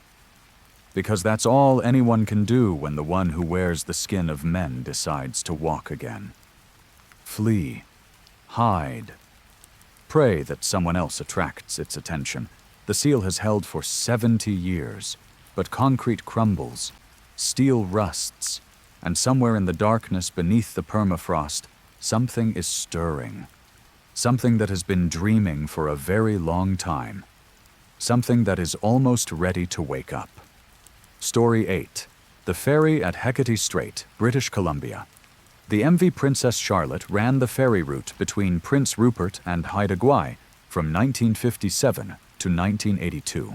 It was a modest vessel, designed for the rough waters of Hecate Strait, carrying passengers and vehicles across one of the most treacherous stretches of ocean on the British Columbia coast. In 25 years of service, it made the crossing thousands of times without serious incident. Then came the night of October 31st, 1982. The ferry left Prince Rupert at 6 p.m. with 47 passengers and a crew of 12. The weather forecast called for moderate seas and clear skies, a relatively calm crossing by Hecate Strait standards. The captain was a veteran named George Mackay, who had been running the route for 15 years. He expected an uneventful journey. By 8 p.m., the weather had changed. Fog rolled in from nowhere, thick and impenetrable, reducing visibility to nearly zero. The wind picked up, sending waves crashing against the ferry's hull. Captain Mackay reduced speed and activated the foghorn, standard procedure for conditions like these. At 8:47 p.m., the radio operator received a distress call. It came on an emergency frequency, a woman's voice speaking in a language that no one on board recognized.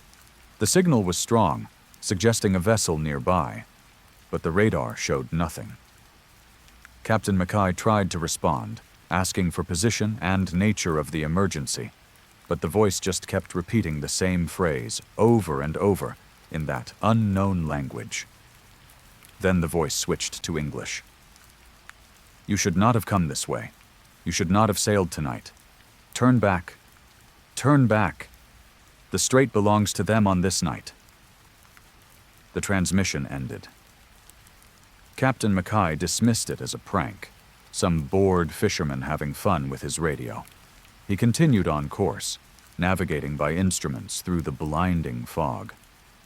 But some of the crew were unsettled. The radio operator, a young man named Tommy Chen, said the voice hadn't sounded human. It had sounded like something pretending to be human, getting the words right, but the rhythm wrong. At 9:15 p.m., a passenger reported seeing something in the water. Her name was Elizabeth Warwick, a schoolteacher from Vancouver traveling to visit relatives on Haida Gwaii. She had been standing on the observation deck, watching the fog swirl around the ferry, when she saw movement below. A shape in the water, keeping pace with the vessel.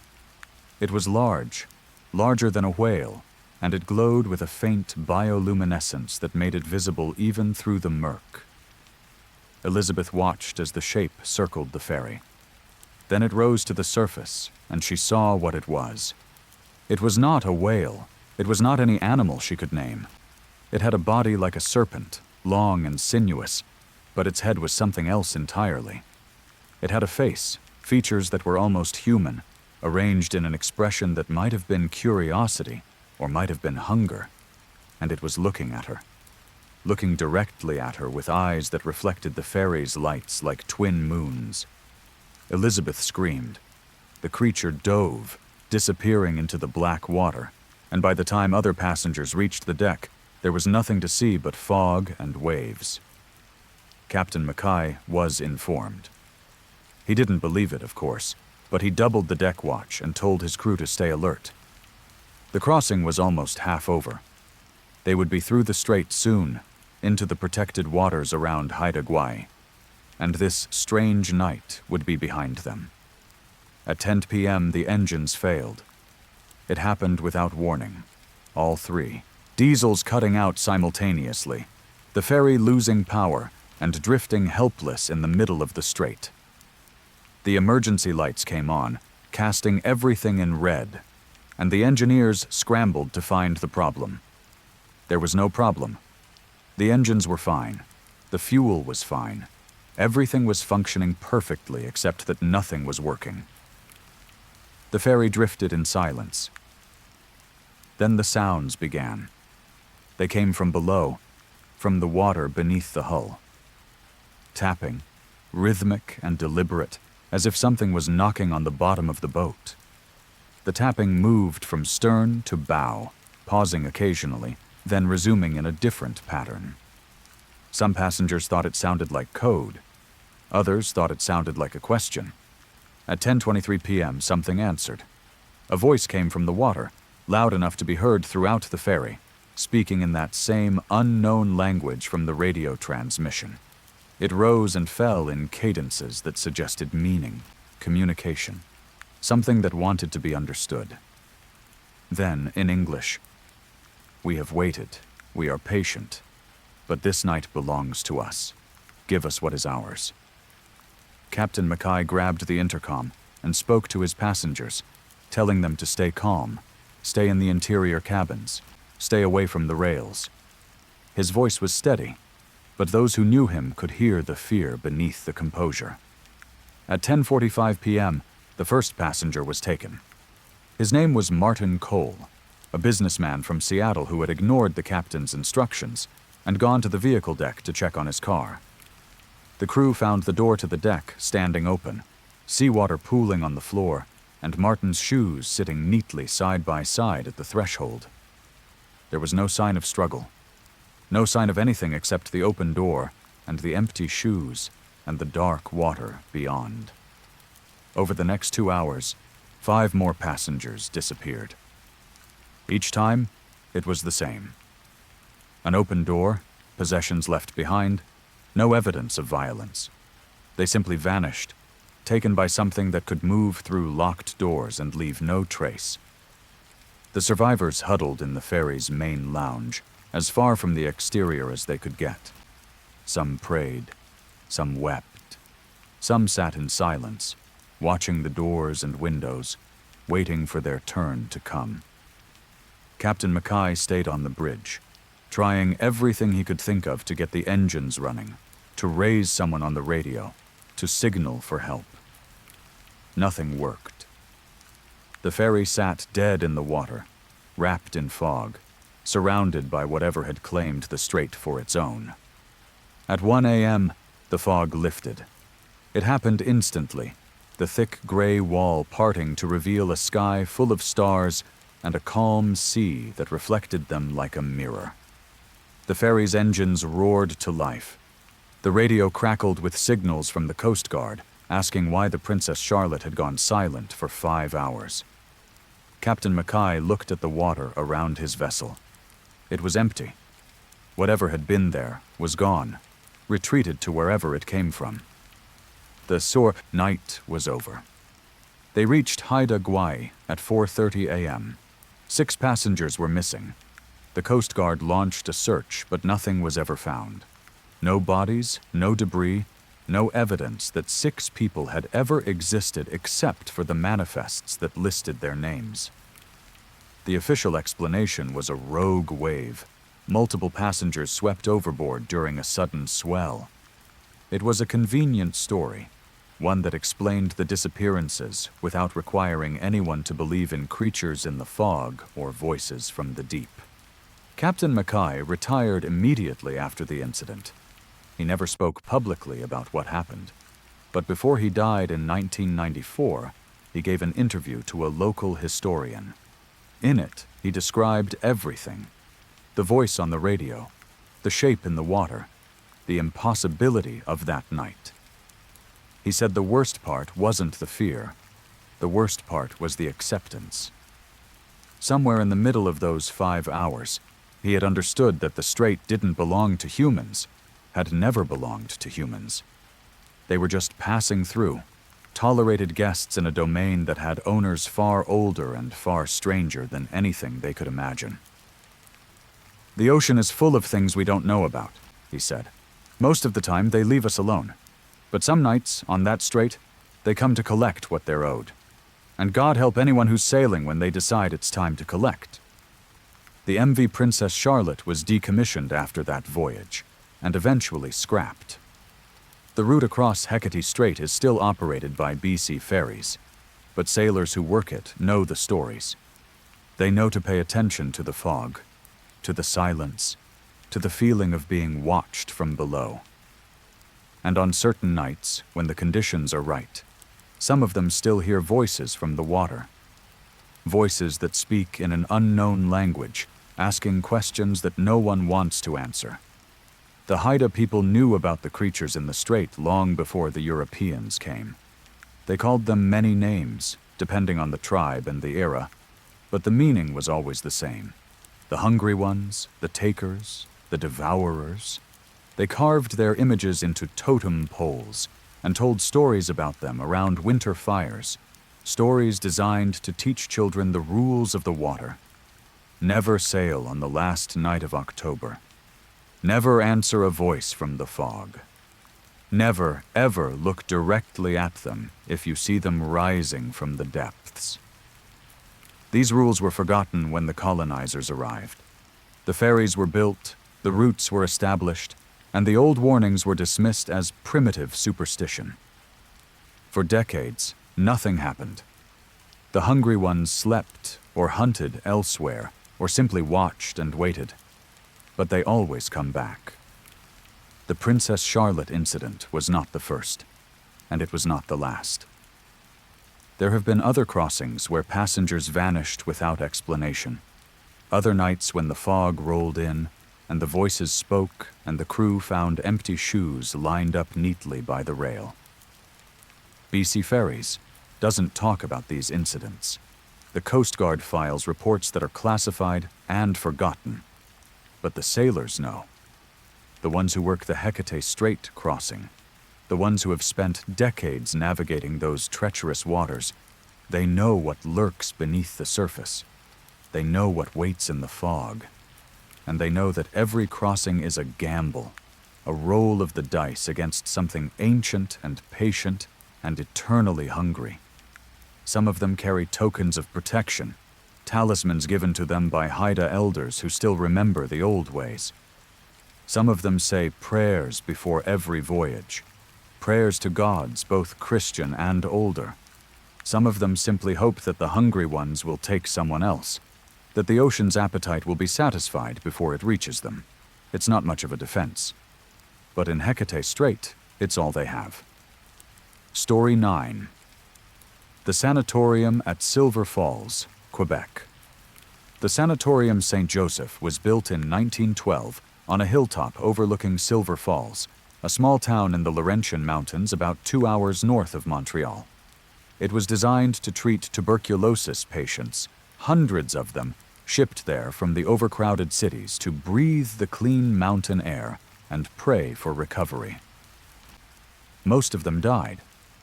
The sanatorium operated for 40 years, closing in 1952 when advances in antibiotics made it obsolete.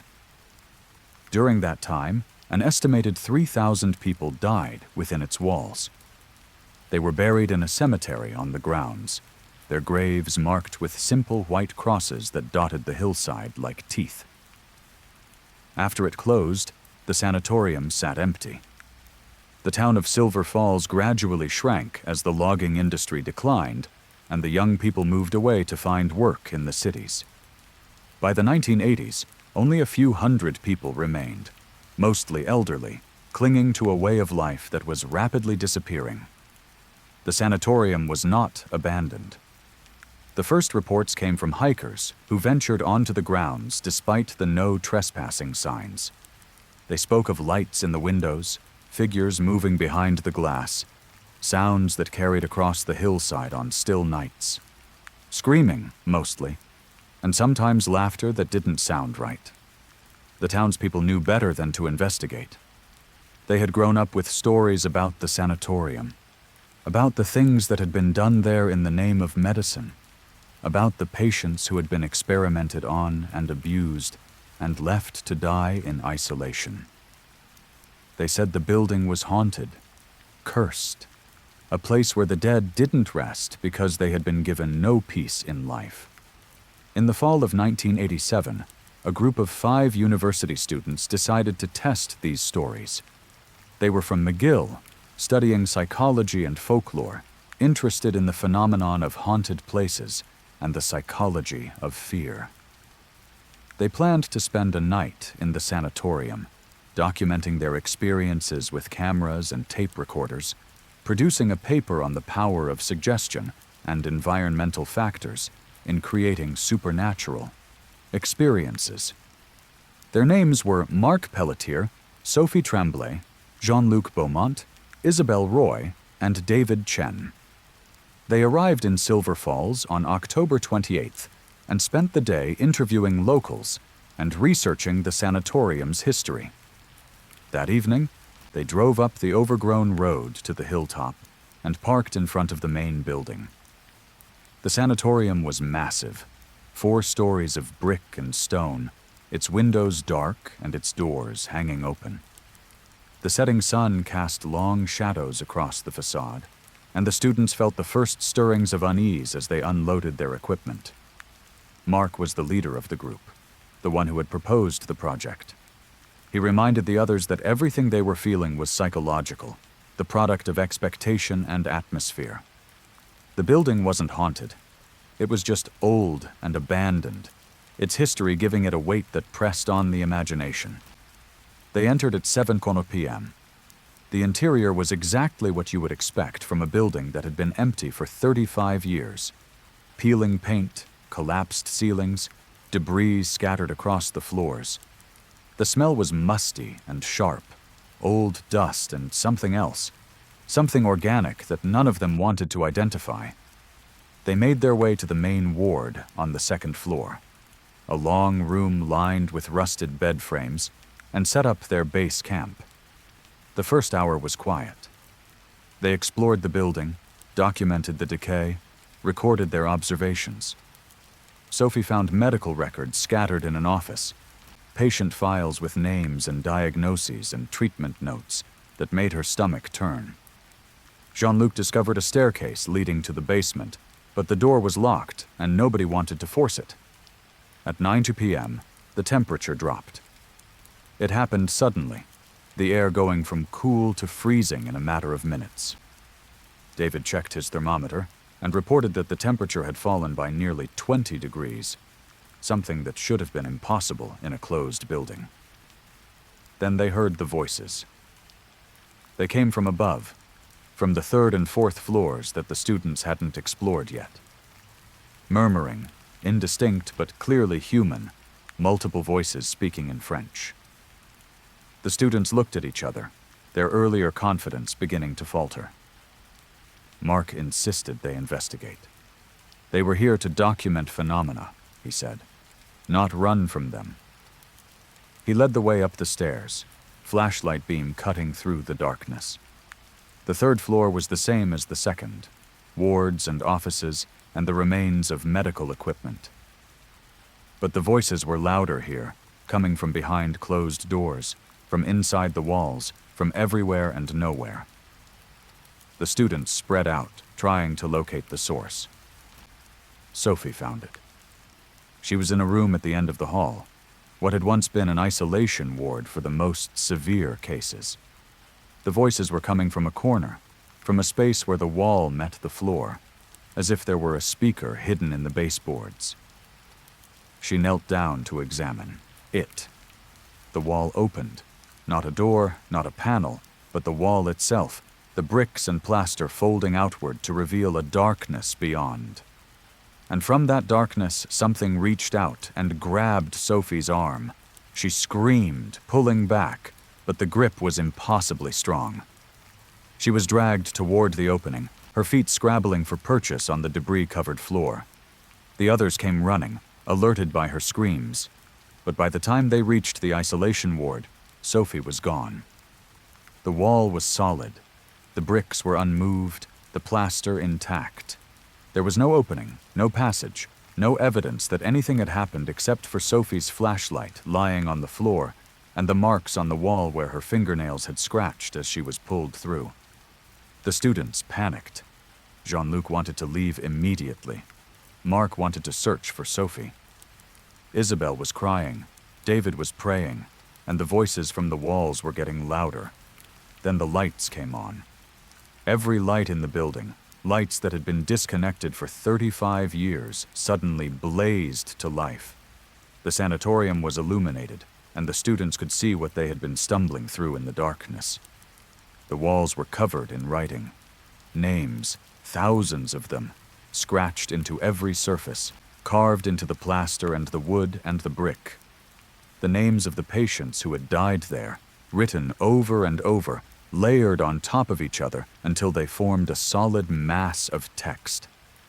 And among the names, other words, phrases in French and English and languages that none of the students recognized. Prayers, curses, confessions of suffering that went on and on. The students ran. They made it to the main entrance before the doors slammed shut. They tried the windows, but the glass wouldn't break. They tried the walls, but they were solid, immovable, as if the building itself was refusing to let them go. At midnight, the patients came. They emerged from the walls, from the floors, from the spaces between things. Hundreds of them, men and women and children, their faces gaunt and pale, their bodies ravaged by disease. They wore the hospital gowns they had died in, stained with blood and worse. And their eyes, when they turned toward the students, were empty. Not angry, not malevolent, just empty. The eyes of people who had been hollowed out by suffering and left with nothing inside. The patients didn't attack. They didn't speak.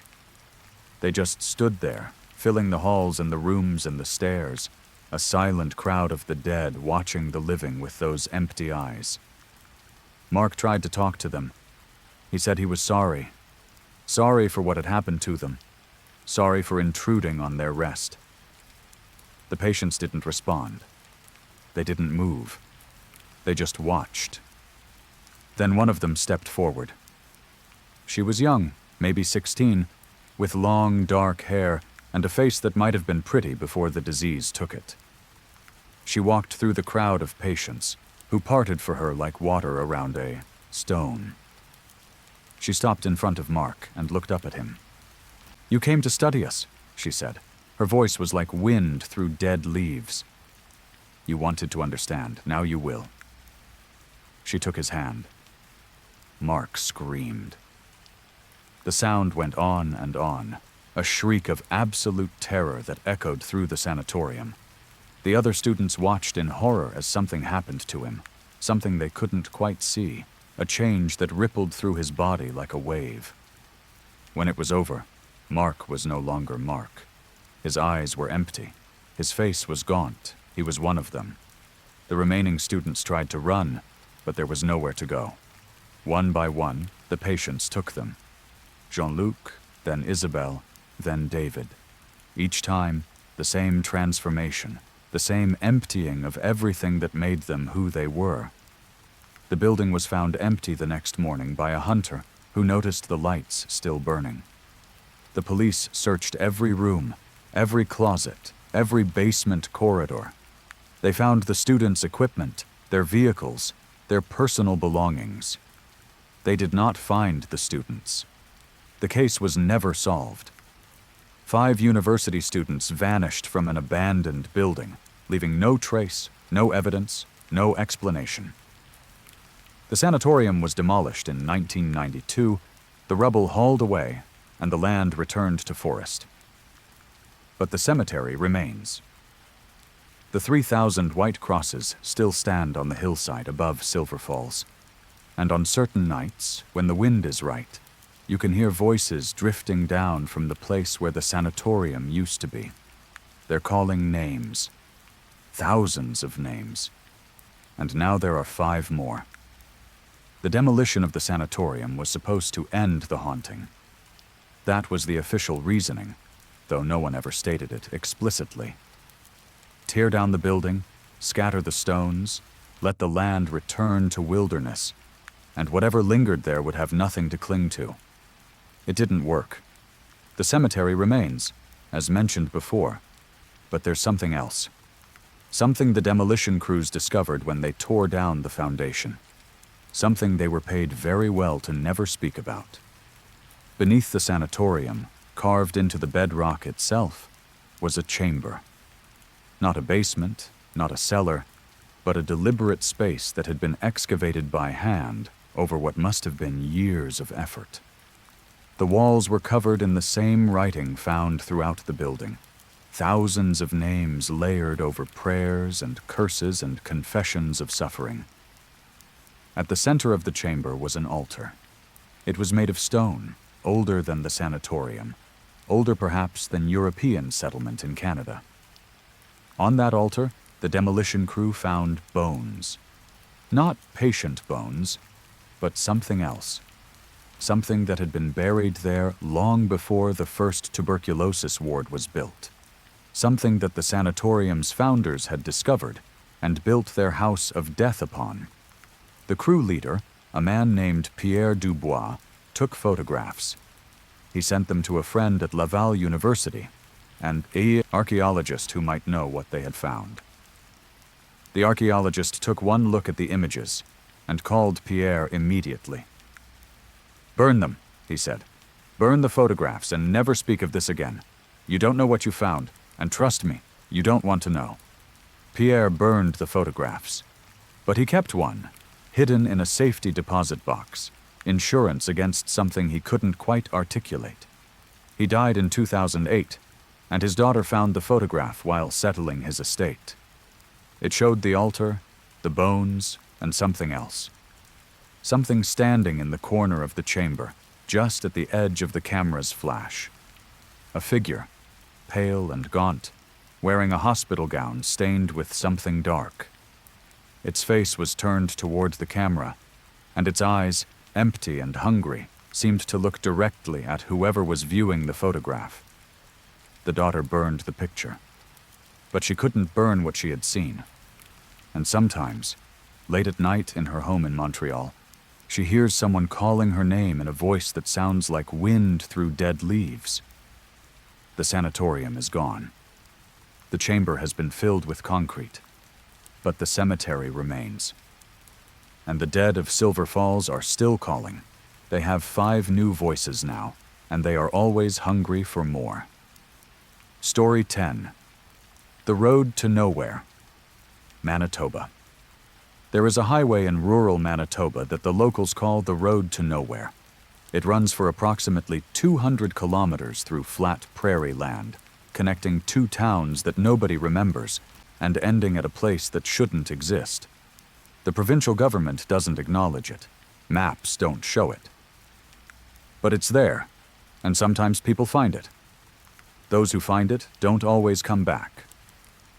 The first documented account of the Road to Nowhere comes from 1954, when a salesman named Harold Thompson was driving from Winnipeg to a meeting in Dauphin.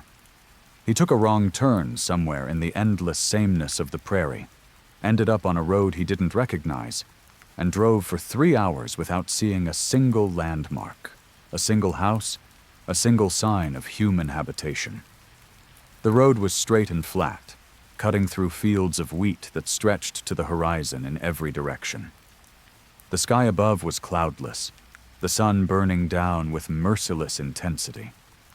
Harold's car radio produced nothing but static. His watch had stopped working. His compass spun aimlessly, unable to find north. At the 3-hour mark, Harold came to a crossroads. There was a sign there, wooden and weathered, that read, "Welcome to Threshold. Population. Everyone." Harold didn't stop. Something about the sign, about the crossroads, about the absolute silence that hung over the prairie, told him to keep driving. He pressed the accelerator and shot past the sign, and in his rearview mirror, he saw something that made him drive even faster. The wheat was moving, not swaying in the wind, because there was no wind.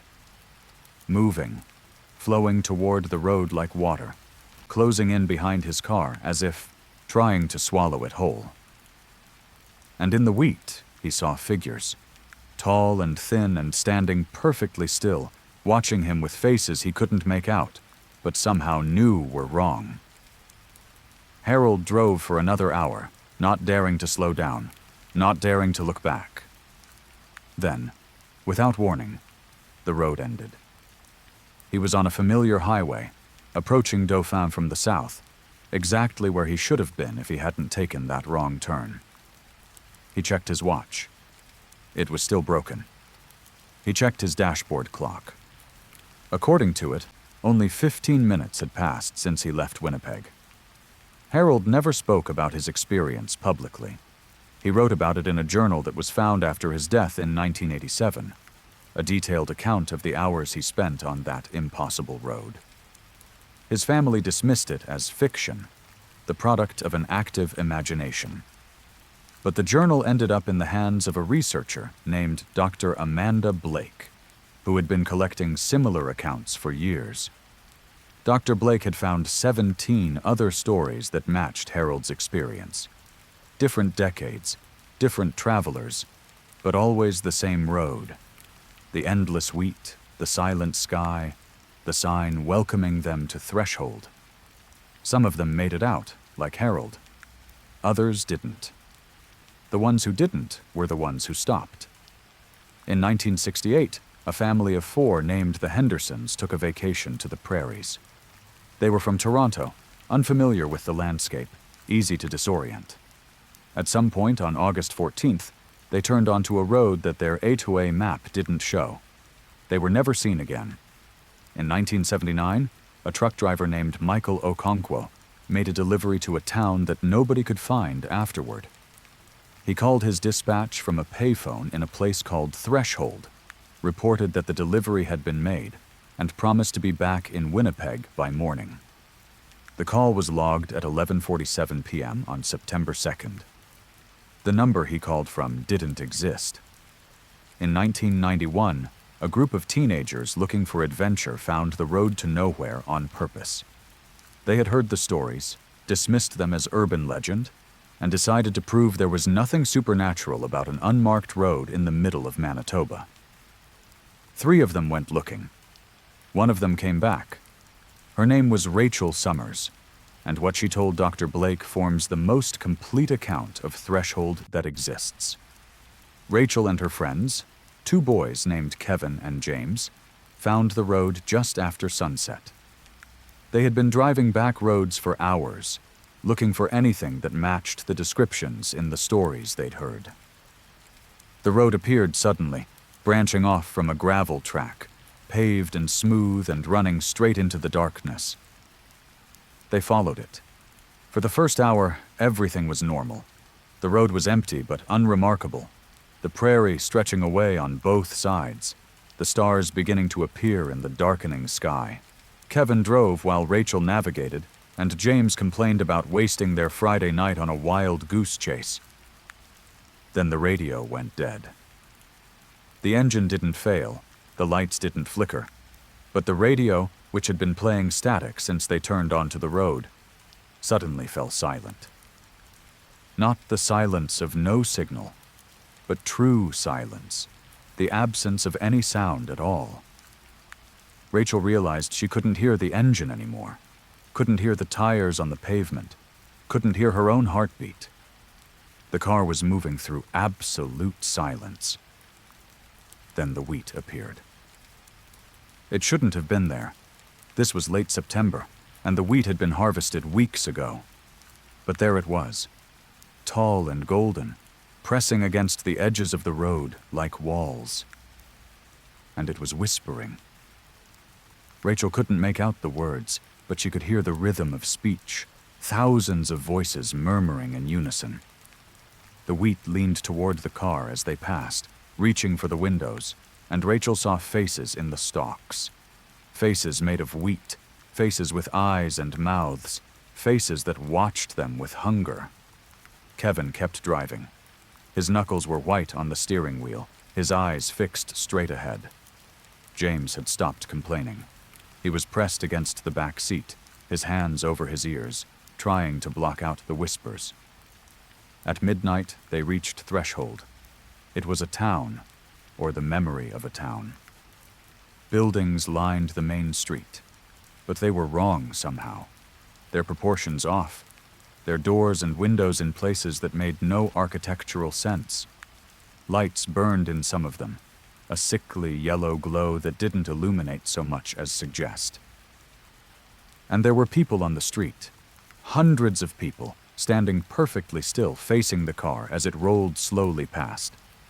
They were dressed in clothing from different eras, some in modern jeans and t-shirts, some in suits from the 1950s, some in dresses from even earlier.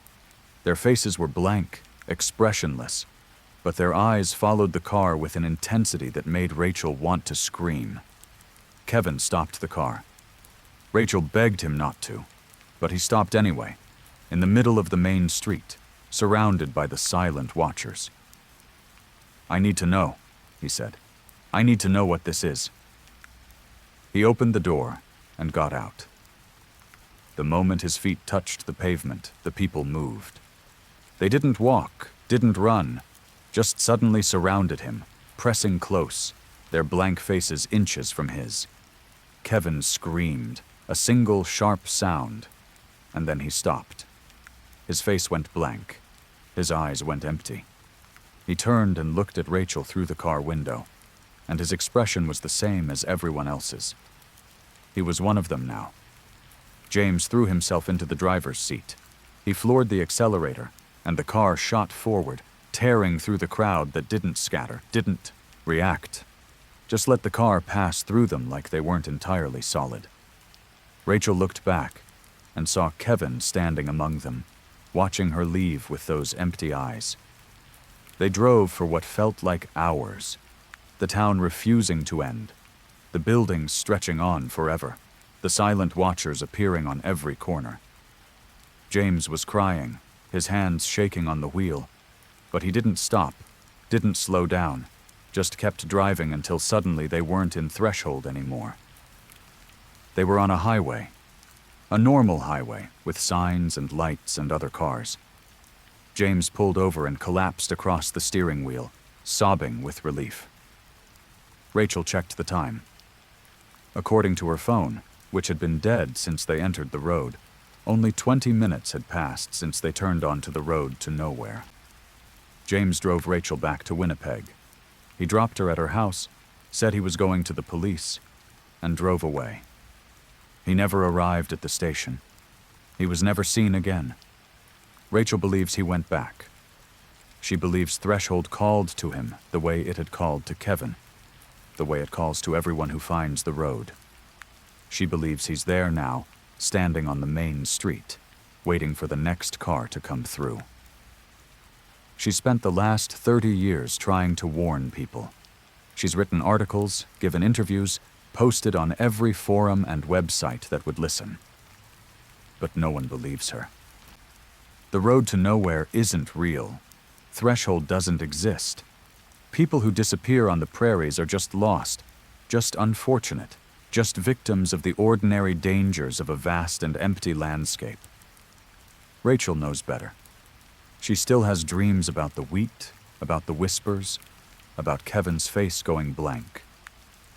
She still wakes up at midnight sometimes, convinced that she can hear voices outside her window calling her name. Threshold is patient. Threshold is waiting. And one day, Rachel knows the road will find her again.